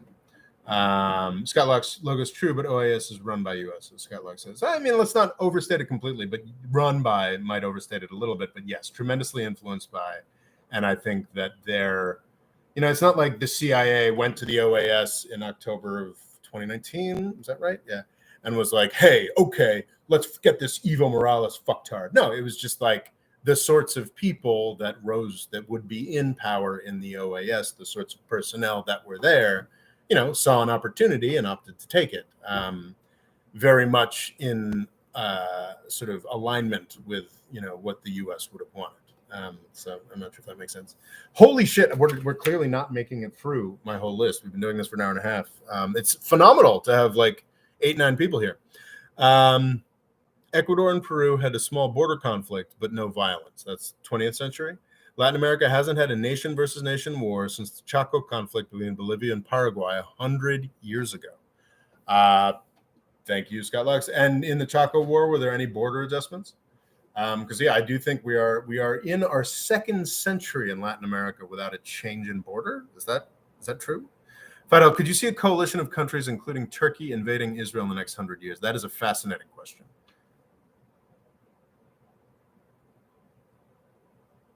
Israel's got nukes. And would Israel flatten Istanbul if Turkey attempted to invade Israel? Yep. Israel's got nukes. So no, yeah. As long as Israel has nukes, and I'm pretty sure they have the nuclear submarines, and probably at a high level of technology. Yeah, I don't see. No, I think Israel is. That's one of the most frustrating things, is that Israel is one of the most secure countries on the planet, yet it continues to destabilize. One of the there are 7 or 8 nuclear powers. Nuclear powers, and you can't. North Korea has, been utterly crushed because it's a nuclear power outside of the context of the NPT, and Israel has just been sort of smiled and nod. We all know they have nukes. So Israel is one of the most secure countries on the planet, yet insists on the right to mercilessly bomb and destroy countries around it. It's indefensible, really. But yeah, no, I just don't see that. No, I don't see Israel's got nukes. Egypt could be extremely powerful in 50 years. Yes, it could. It really could. Will it?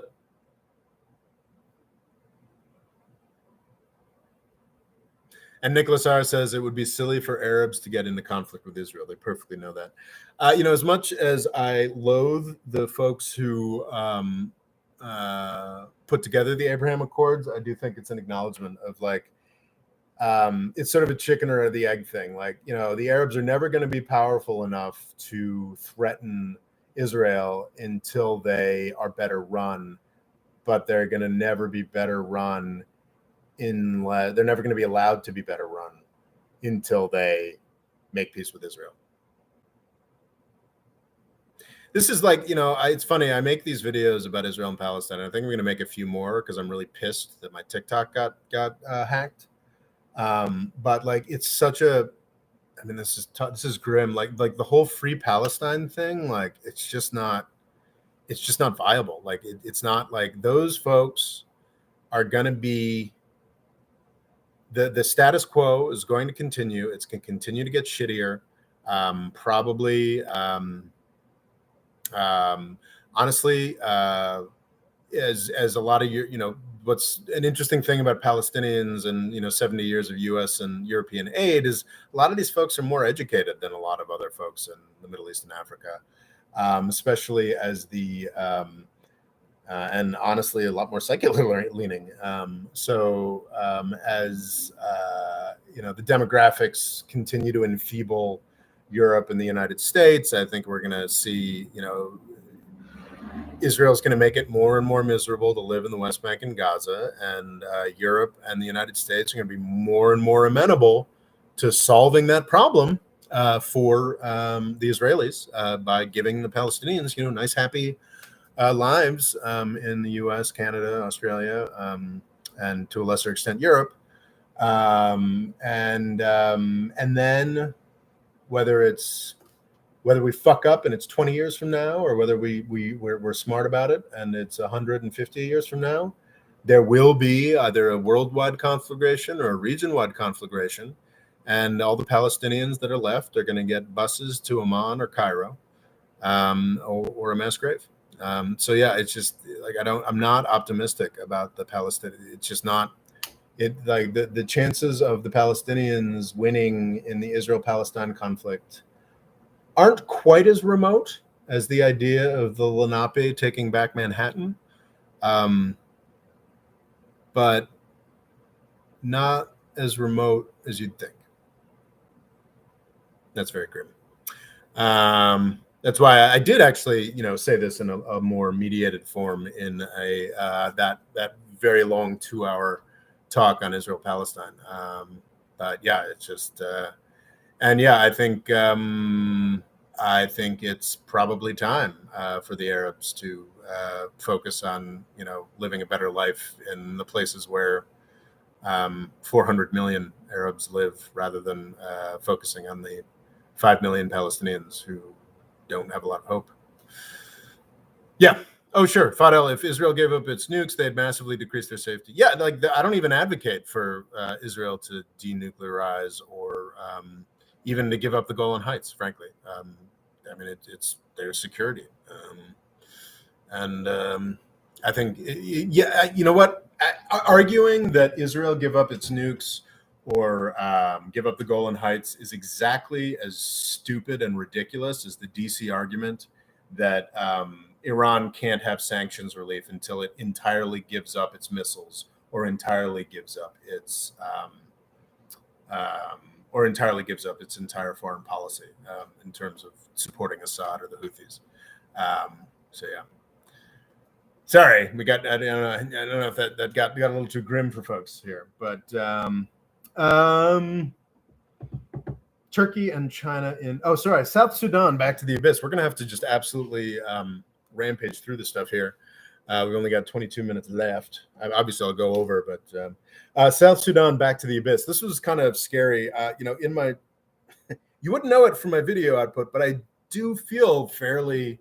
I do know a fair bit about South Sudan and that whole controversy. I still do read a lot about Sudan. I don't know if those videos are ever going to come out.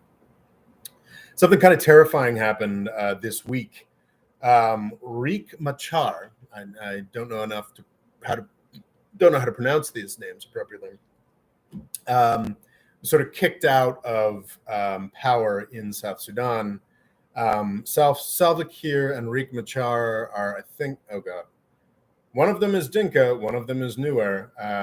These are ethnic groups in South Sudan, but I honestly can't remember which one is which at this point, which is embarrassing because those are the opposing sides in South Sudan's horrific war. For those of you who don't know, South Sudan became independent from Sudan in 2012 or 2013.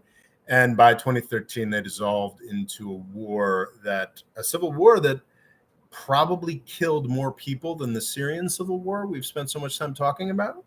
And the first step in that war in 2013 was Riek Machar being kicked out of power by Salva Kiir.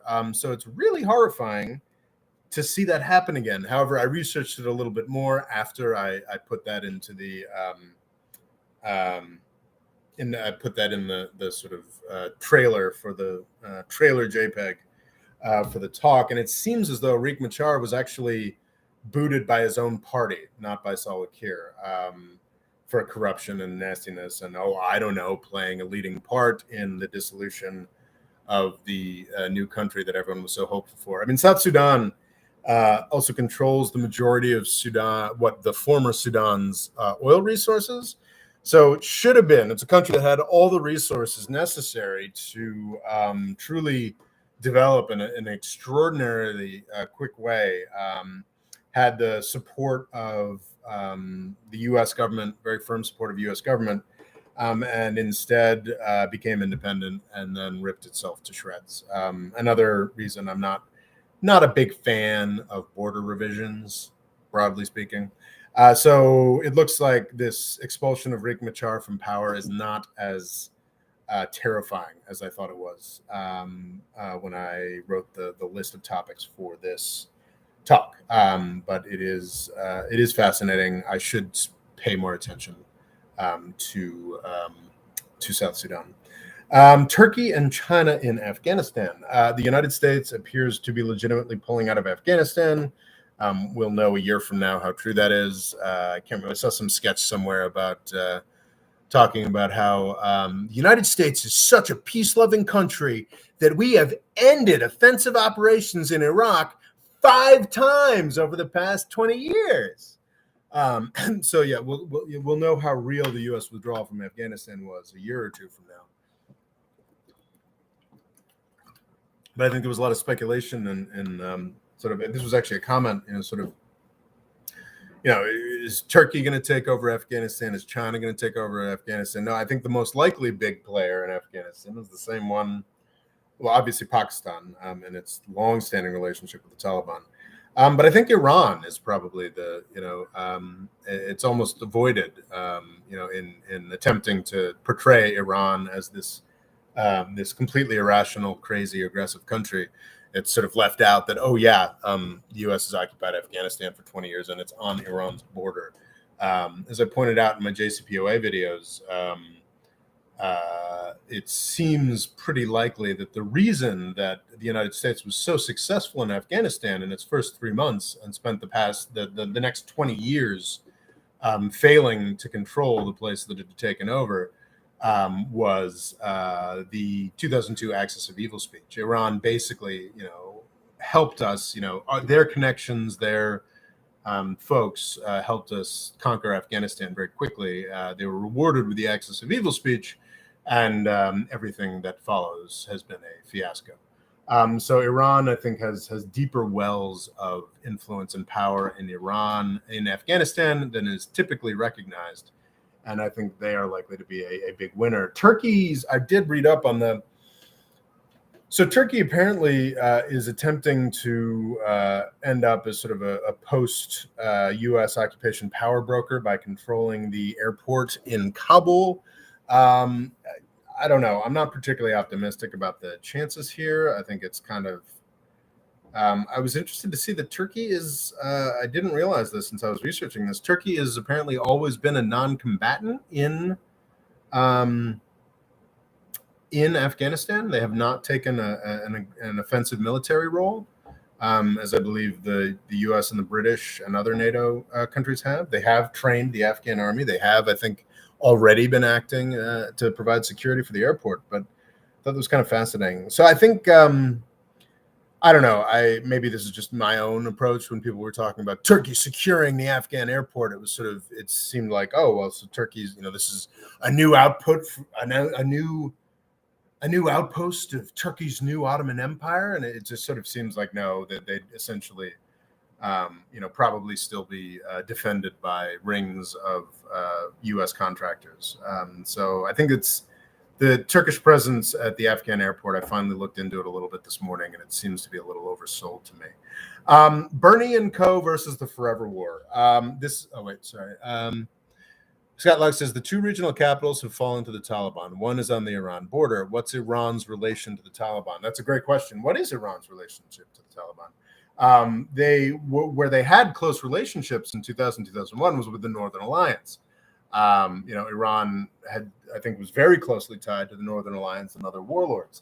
Taliban famously over the past couple months has been sort of preemptively crushing those northern territories that resisted their rule throughout the 1990s. But what is Iran's relationship to the Taliban? I'm sure they communicate. I just don't know. I think that when after the U.S. declared war on Iran with the Axis of Evil speech, I think it would be appropriate for Iran to have formed a closer relationship with the Taliban that they had previously been fighting.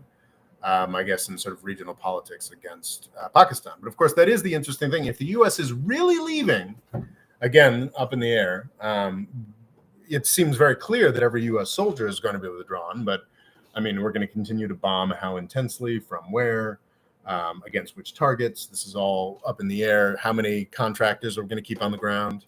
All of these things are up in the air.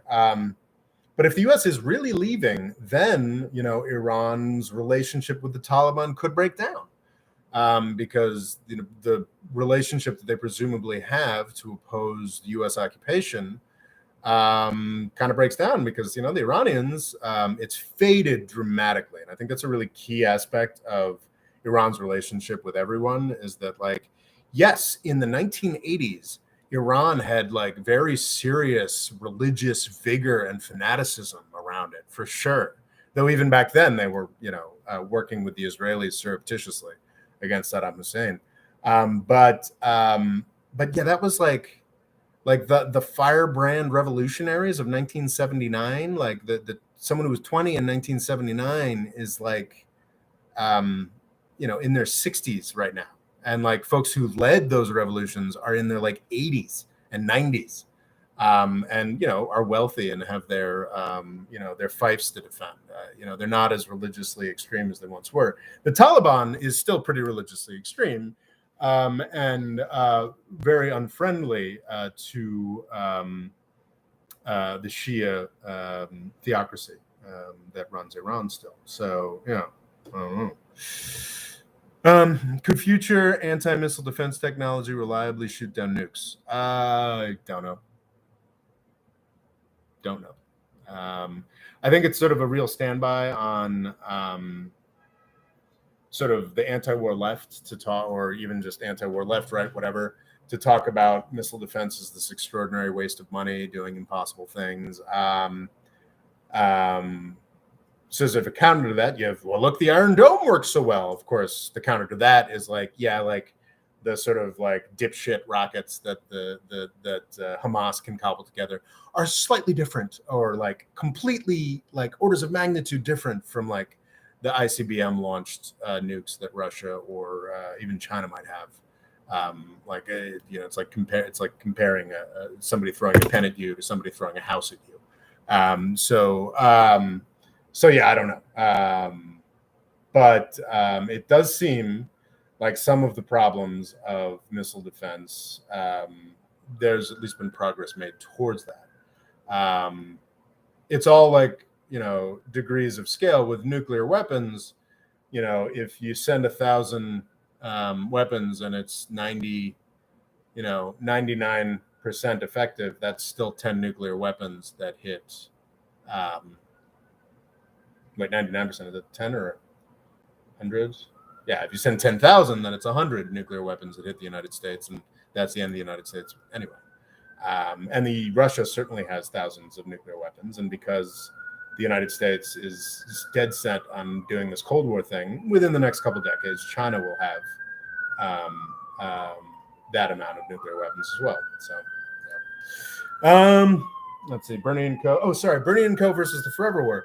Yes, Bernie Sanders, Republican Mike, independent socialist Bernie Sanders, Republican Mike Lee, and Democrat Chris Murphy have introduced a new piece of legislation that absolutely deserves your support, the world's support, the support of U.S. citizens. It is basically an attempt to claw back the Congress's power, not just over the ability of the president to make war and maintain war and authorize war, but even weapons sales, which are the key ingredient in making the world as shitty as it is. The ability of the U.S. government, the U.S. military-industrial complex, to profit off of weapons sales to bad actors in the world allows horrible things like the war in Yemen to happen. Not coincidentally, this troika of Republican, Democratic, and Independent senators are the same group that pushed um, pushed scrutiny of the Yemen war. It's interesting that this troika is not yet going after Biden as hard as they went after not going after Biden as hard as they went after Trump. I listened to an interesting podcast. It was an American Prestige episode with Matt Duss, who is Bernie's foreign policy guy. And he, who's usually a pretty anti-war firebrand on most social media, made the case that he believes in the Biden administration, that the Biden administration has done more. There's been more significant shifts in Yemen policy than I believe there have been under Biden. It's entirely possible that they're just giving Biden a little more time to let it work. But it is heartening that Mike Lee, Chris Murphy, and Bernie Sanders are putting out this legislation that attempts to rebalance things in the Congress's favor. Is this legislation going to succeed? Hell no. Most of the U.S. Congress has no interest in having more power over war making. They want to profit off of war making. But the chances of something good happening, some kind of anti-forever war legislation occurring, go up the more people are aware that this legislation exists and is out there. So I would suggest just Googling, just Google Bernie Sanders, Sanders, Murphy, Lee. You'll be able to find the details of this legislation. I think I have a link below. Folks should look into that. Okay, so there's that. Turkey and China, Erdogan, Bernie & Co. Iraq withdrawal bullshit. Okay, so there is some question of whether the U.S. really is withdrawing from Afghanistan.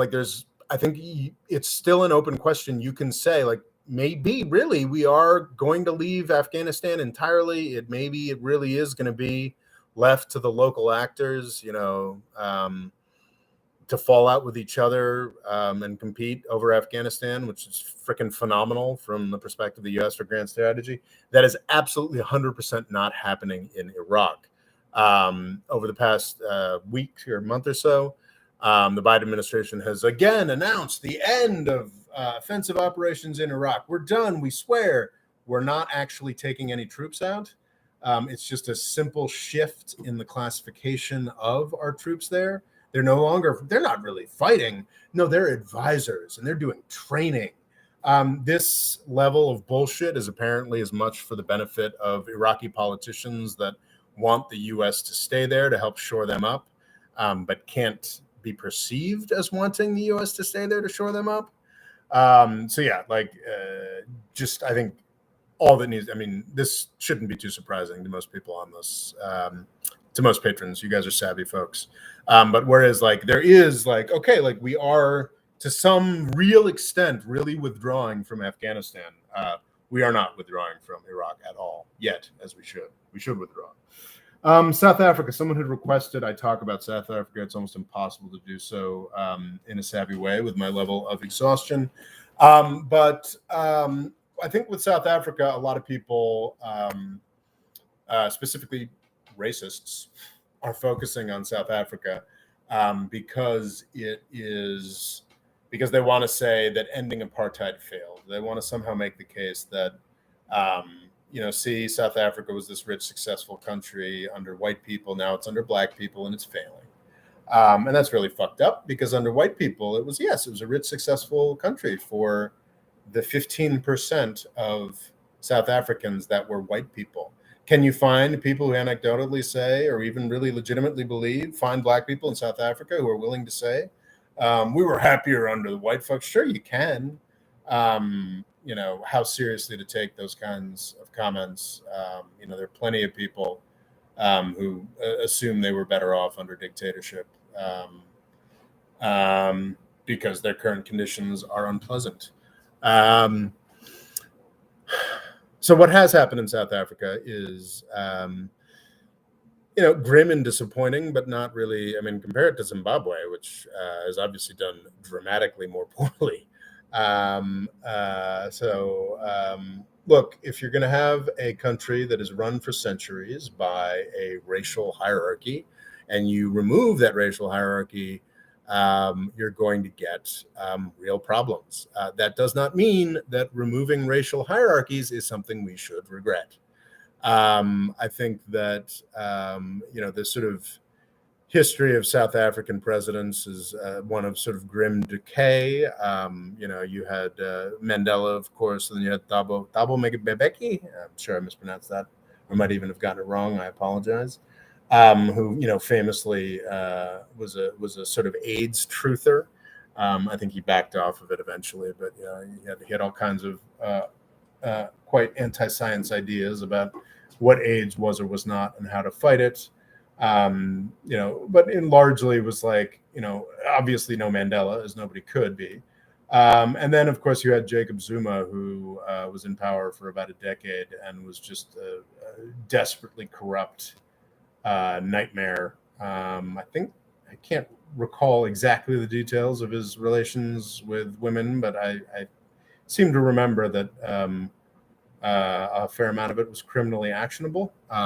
Just a really seems like an all-around real piece of shit, Jacob Zuma. And what's interesting, the certainly The Economist, I'm not how trustworthy that is, but I think a wide array of outlets portray Cyril Ramaphosa. I'm sure I'm mispronouncing that. I apologize, as an attempt to sort of retrench and get some basic competence and anti-corruption in power in South Africa. What's really interesting about this unrest that so many racists have so gleefully been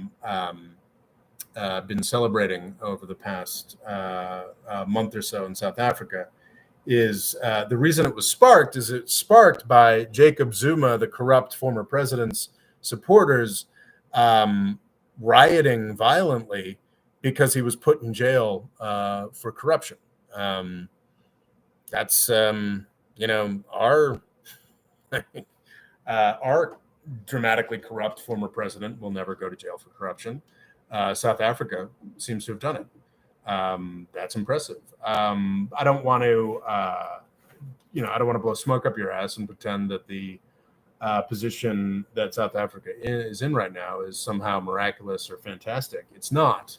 South Africa was always kind of a two-bit commodity-based place. Yeah. Like there are a lot of more complicated industries and whatnot. And yes, there was, is in the first heart transplant in South Africa or something. But yeah, that's the kind of, nice paradise you can support with 85% as cheap, brutalized labor and 15% privileged class that benefits from all the diamonds and the gold and this, that, and the other thing. South Africa was always going to have difficulty transitioning from a system that wanted to pour its resource wealth into 15% of the country, with literally centuries of that capital being poured into that 15% being educated and I think they were all angry Protestants, which means they've been literate for 300 years and if you're going to switch from that to a economy that's meant to serve 100% of people, that was always going to be very difficult. It was papered over, as were many things in the emerging market in the 2010s, by the incredible growth of China. And South Africa is predominantly a resource extractor and seller of commodities. Did extraordinarily well, and it really looked for a little while. I guess when their odds, that was Thabo Mbeki mostly. It looked like, okay, this can really happen. We really can spread the wealth. We really can make it happen, because commodities were going through the roof in such an absurd way because of China's rise. I think one of the really sad wake-ups for the past decade is that, well, without the context of China's 10, 12% growth, and it turns out that India is not growing to that extent, and even had falsified some of the growth figures that indicated it was getting, within that realm. Without that sort of China growth, South Africa is getting to see the real problems of attempting to use the commodities, commodities that used to support paradise for 15% of the country are having difficulty supporting complete economic reconstruction and a middle-class lifestyle for 100% of the country. This is not particularly surprising. Will things get worse in South Africa? It's entirely possible. It's still doing dramatically better than Zimbabwe, isn't it? And I still, though, I think there's some disillusion setting in. What Cyril Ramaphosa is on his first, second, or third year at this point in power. Like he hasn't instantly fixed everything, because he doesn't have power over the amount of resources that China wants to consume. Some of the bloom is off the rose, but my understanding is that he's seen as a more trustworthy set of hands than Jacob Zuma and his clique. Whether or not that's true, I don't know. I do think that we should be a little less judgy of a country dissolving in riots for doing an anti-corruption prosecution of its last sitting president. I think that's actually pretty laudable. Also, I don't know how much sense it makes to single out South Africa in particular when we are seeing literally worldwide protest and dissatisfaction. The past decade of China no longer vacuuming up resources as much as it has led to a lot of economic stagnation. And then this already in 2019, I was running videos about protest world and how crazy it was. And now you've got COVID that is hitting all of these places that were sort of limping along and leaving people dissatisfied in the 2010s after an amazing 2000s. And the shit's hitting fan shit is hitting the fan in South Africa, but in a whole crap ton of other places as well. It's not a great story. But I think you should be leery of people who specifically want to pick out the South Africa story and say, oh, look at this, white people run things better. You should be leery of those instincts because they are incorrect and annoying. Anyway, I think I'm totally going to cut that out and make that another clip. I think I've already got what was South Africa better under apartheid part 1. I think this will be was South Africa better under apartheid part 2. Okay, let's see here. We have so many comments to deal with, and I'm halfway through, and it's been 2 hours. Hey, 5 people are still here. I'll keep going. Drink some fucking water. Would be silly for Arabs to give a conflict with Israel. They perfectly know that. If Israel gave up its nukes, they'd massively decrease their safety. 2 regional capitals fell in Taliban. One is on the Iran border. What is Iran? We did that.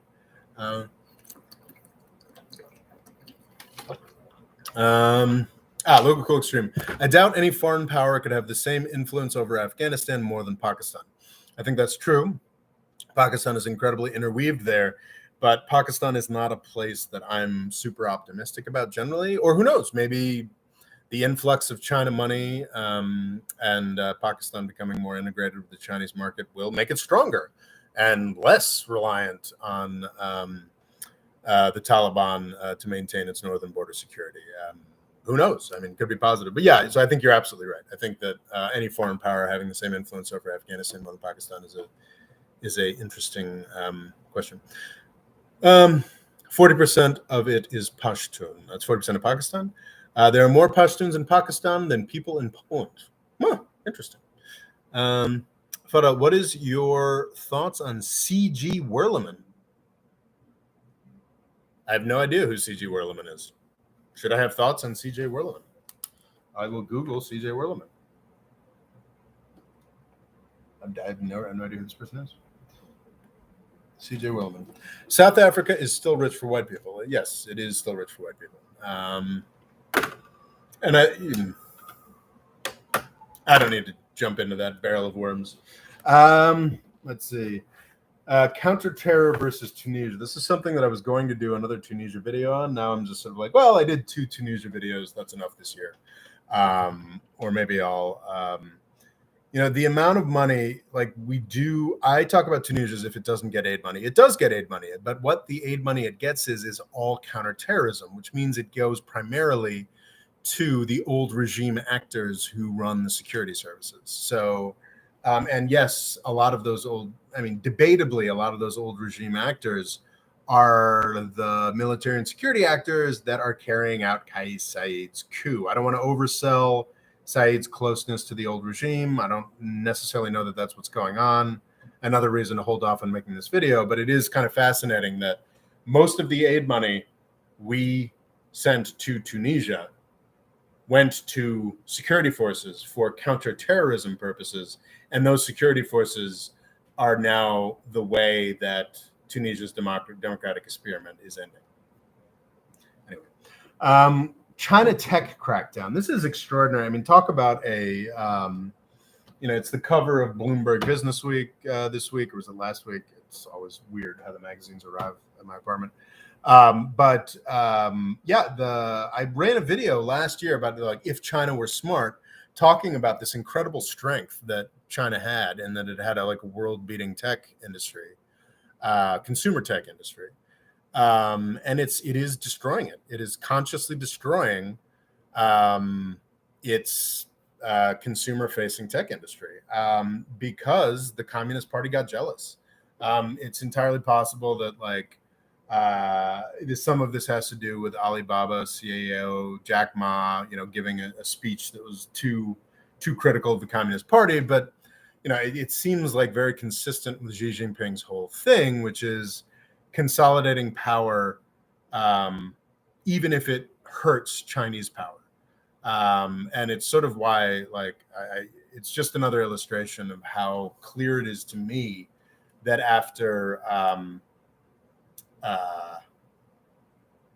Xi Jinping being declared, president for life, was that in 2018 or so, was to me an indication that actually the competition with China was over for the decade or two. The idea, when that happened, when China decided to give up the sort of more corporatist, more shared, and exchangeable, and when power became internalized in one man again in China, that was the point at which I was like, oh, I don't have to worry about China for another decade or two.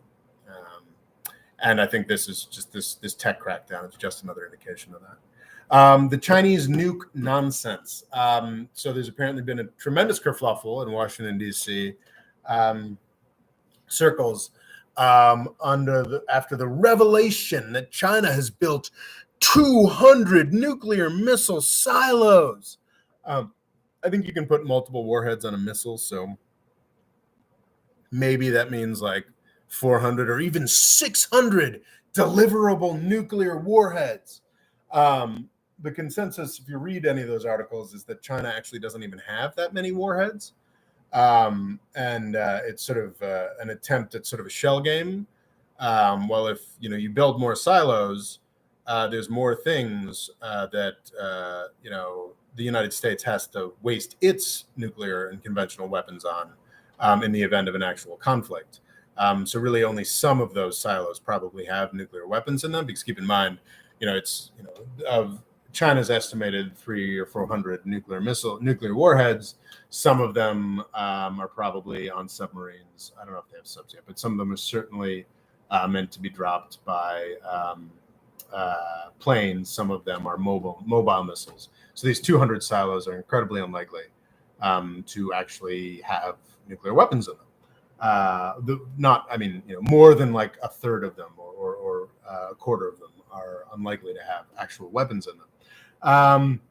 But even if every single one of these 300 or 200 or 300 silos had 5 nuclear missiles in them, then China would still have a tiny nuclear force in comparison to the United States. And the level of outrage that China might be building nuclear missiles in the face of U.S.'s loud belligerence over Taiwan.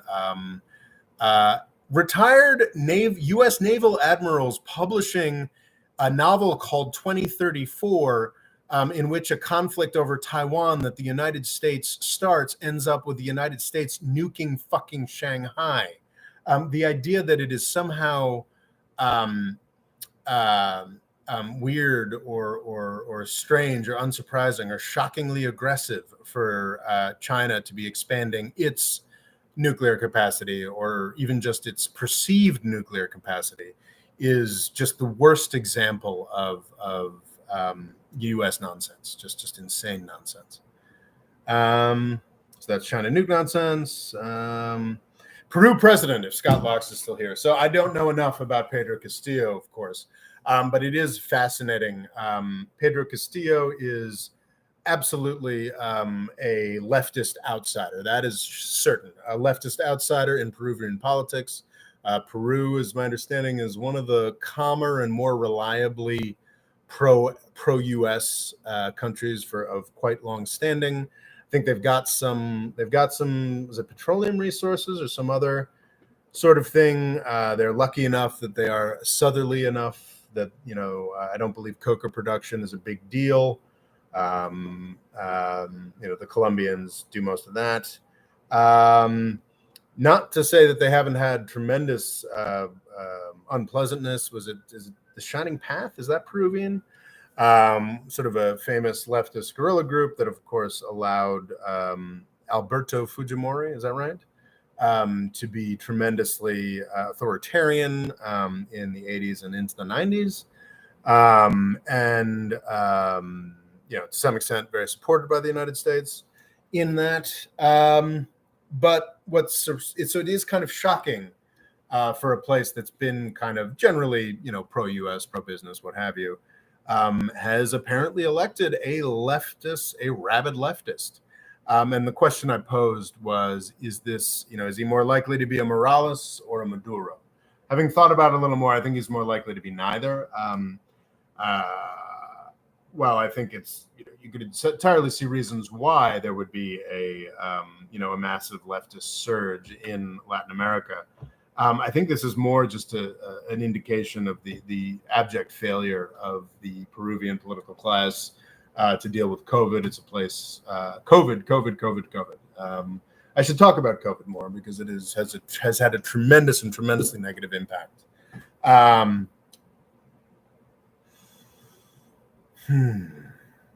Sorry, I've been doing this for over 2 hours now. Pedro Castillo, yes. And he was very lucky in that in the runoff, his opposition was Keiko Fujimori, who's the daughter, I believe, of Peru's old dictator, and someone who has, I'm embarrassed to admit, she wasn't just holding power, was she? But she has held power before in the past. And there is enough disgust with the Fujimori dynasty's entitlement in pursuing even more power over Peru. I believe the elder Fujimori is he dead now, or currently in jail?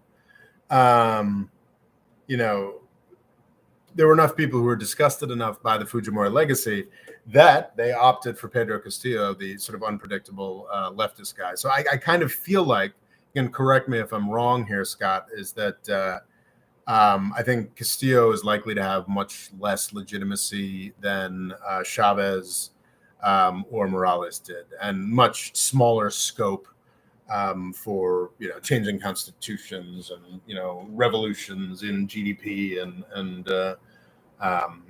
governance and this, that, and the other thing. I think he sort of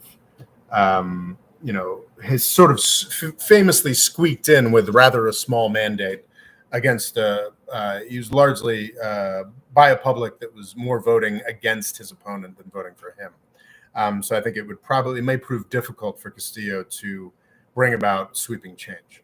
Though, of course, his presence in power alone is sort of sweeping change. Peru, like a lot of South American countries, has been sort of run by and the United States as well, has been run by sort of a genial elite. I mean, Barack Obama, one of two, I guess three now, sort of non-WASPs.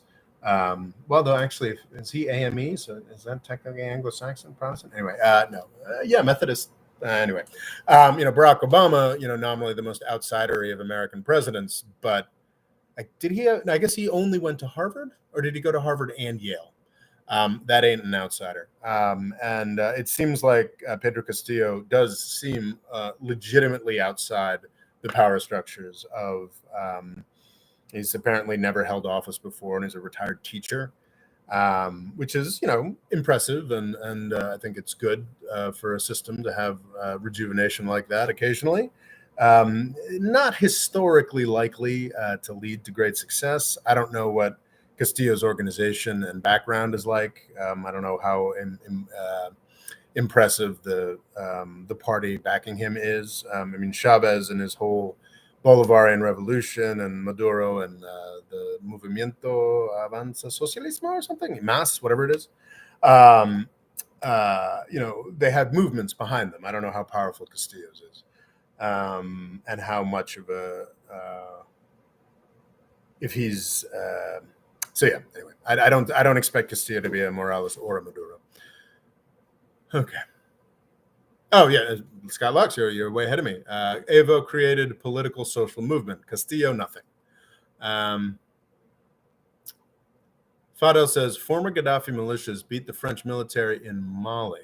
Does this show France to be a lot weaker in the Sahel than first thought? I mean, beat, I think, is probably overstates it a little bit. I think France just decided the amount of wealth they were expending wasn't worth it. So Operation Barkhane is supposedly ending. I have not researched that anywhere near enough and can't speak to that with any seriousness. Sorry, Fadel. Jan Lapper, I find the Chinese nuclear deterrence reasonable. If a missile carries one true warhead and 5 imposters or decoys, it is effective. Yeah, I think especially in the context with the United States, in addition to the 6,000 warheads, I believe it has on active, ready to go at any moment, we are pouring $1 trillion over the next 10 to 20 years into modernizing and expanding our nuclear arsenal. And we're pissed that China's building silos. Stupid.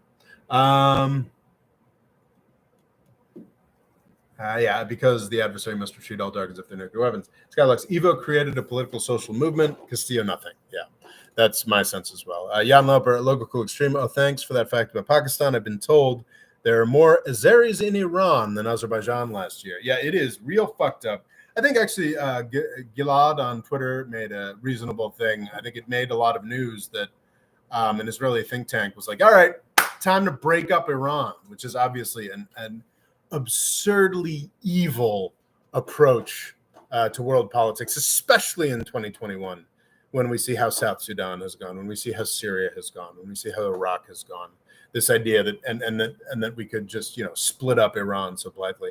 However, I think Gilad on Twitter pointed out that this was some crackpot right wing think tank, not necessarily indicative of like where the Israeli mainstream is. Though, of course, the Israeli ambassador, which is 100% indicative of where the Israeli mainstream is calling on the UN Security Council to take some kind of action against Iran.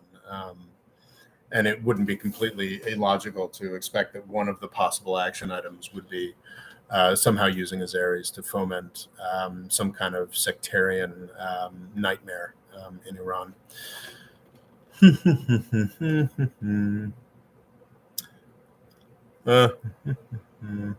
Scott Locke says Evo supported LGBT and abortion rights. Castillo opposes them. Well, that's not great. Scott Locke's Evo had Arce. Arce was Luis Arce, who was I think Evo Morales's economic whiz guy, who is now the president, happily, of Bolivia. Castillo appointed a Marxist. That's probably not going to go great. Well, depending on how doctrinaire that Marxist is. Peru has the world's second largest copper exports, highest rate of COVID deaths. Not great. Kiko Fujimori's dad destroyed Shining Path, but is now in jail. Scott Locke says, yes, Castillo is weak. Not much will change. He has embraced China and their vaccine. Castillo jumped on a small Marxist party. The creator of the party is his finance minister. Yeah. Unlikely to expect great or horrible things from Castillo. The Danish Social Democrats have showed Northern Europe that if you run on welfare and anti-Islam, you can win elections. I think that's very true. That is a model that I think, unfortunately, even in the United States, it's folks who are expecting or hoping for some kind of Democratic Party renewal of the immigration machine have thus far been quite disappointed.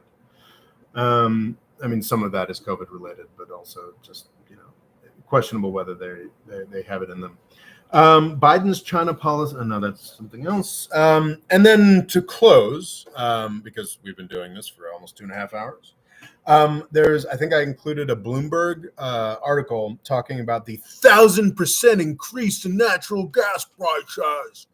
And I think I like Bloomberg generally, but every outlet's production is dependent on who's writing stuff, and I think that article is a case study in inflation. This inflation of the idea that inflation is everywhere and prices are spiking constantly. It's important to remember, especially in the business press, how many people writing and thinking about this sort of thing have an interest, either a direct financial interest or just hey, I know a lot about this topic, I'd like people to pay more attention to it, interest in making it seem like a crisis and making things seem like a bigger deal than they are. Are there shifts in the natural gas market in the world that mean that maybe things aren't going to be so extraordinarily cheap as they largely have been, not just since 2014, but since 2008? Maybe. Yeah, maybe. Like maybe we could get to a point where like natural gas has like a has a higher price, settles at a larger price. But it's important to acknowledge that it has been at this extraordinarily consistently low price for quite some time. But in this article, it's like, oh my God, higher prices are here to stay, 1,000% rises. And then, of course, you read the article, okay, it's like 1,000%, things went up the price went up by a factor of 10 from a very low level. And I think that's even year to year. So like you remember like last year with like negative oil and gas prices. But so it's gone up by a factor of 10 in one market. And the article even says because of a number of transient supply chain issues caused by how difficult it is to stop the world economy and then start it up again. Yet the headline is 1,000% natural gas prices, oil prices, the era of cheap prices is over. And I think that's very instructive because when you read something about inflation, when you read something about commodity prices, to always keep in mind, like, okay, like, and you don't even have to read any other sources when you read something like that. If you just read down to the 5th paragraph, you'll often find that the scary headline is undermined dramatically by the article itself, but not always. Okay. Yes, Castillo week, not much change. He's embraced China and their vaccine. Fado says by the okay. So I think I've finally made it through everything I wanted to say. Thank you guys so much. I think we hit 9 people at one point. We got 5 folks still here now. I'm very grateful. This is always more fun if I get to interact more. I think folks were interacting so much. I may have to dial back on the interaction a little bit in the next one. Or I guess maybe when we start getting the 3-hour patrons only newscast, then maybe I'll have to dial back on the chat interaction a little bit. But this is fantastic. It was a lot of fun, and I hope you guys got as much out of it as I did. Yeah, thank you so much. By the 12th of August, 70% of Libya will be vaccinated against COVID-19, which is an extraordinary success and should be celebrated. I should keep in mind there are not a lot of Libyans. Skylark says, Fado, wow, hard to imagine. Where did they get the vaccines? Fado, they bought them from Russia and China. Skylark's impressive. Someone in Libya must care about the people. I think that sounds true. There are not a lot of Libyans, and even in the context of the civil war, there is a lot of money in Libya. In contrast to Tunisia, that's having such horrific difficulties. All right, thank you so much. You guys are the best. I'm very grateful for each and every one of you. And yeah, I just as a parting thing, I would urge you to just read up on. I would urge you to read up on the Bernie, Chris Murphy, Chris Lee Forever War package, because if that were actually anti-Forever War package, because if that were actually implemented, the world would be, and the United States would be a much safer place. So yeah. Sort of a hopeful development, even if it's not likely to pass. So you look up in that. Oh, and yeah, folks who've enjoyed this, if you want to just like reply on Twitter about how great this was or whatever, I'll retweet it. I do love this, and I do love that progressively more and more people are showing up. But obviously, I want more. I want more. I want more patrons. I want more people to see this stuff. I've been getting a little frustrated lately. Well, I think I'll talk about that a little bit in Tuesday's video, actually. Where I think, yeah. Anyway, you guys are great. I am rambling. It's been 2.5 hours. Y'all are the best. Goodbye.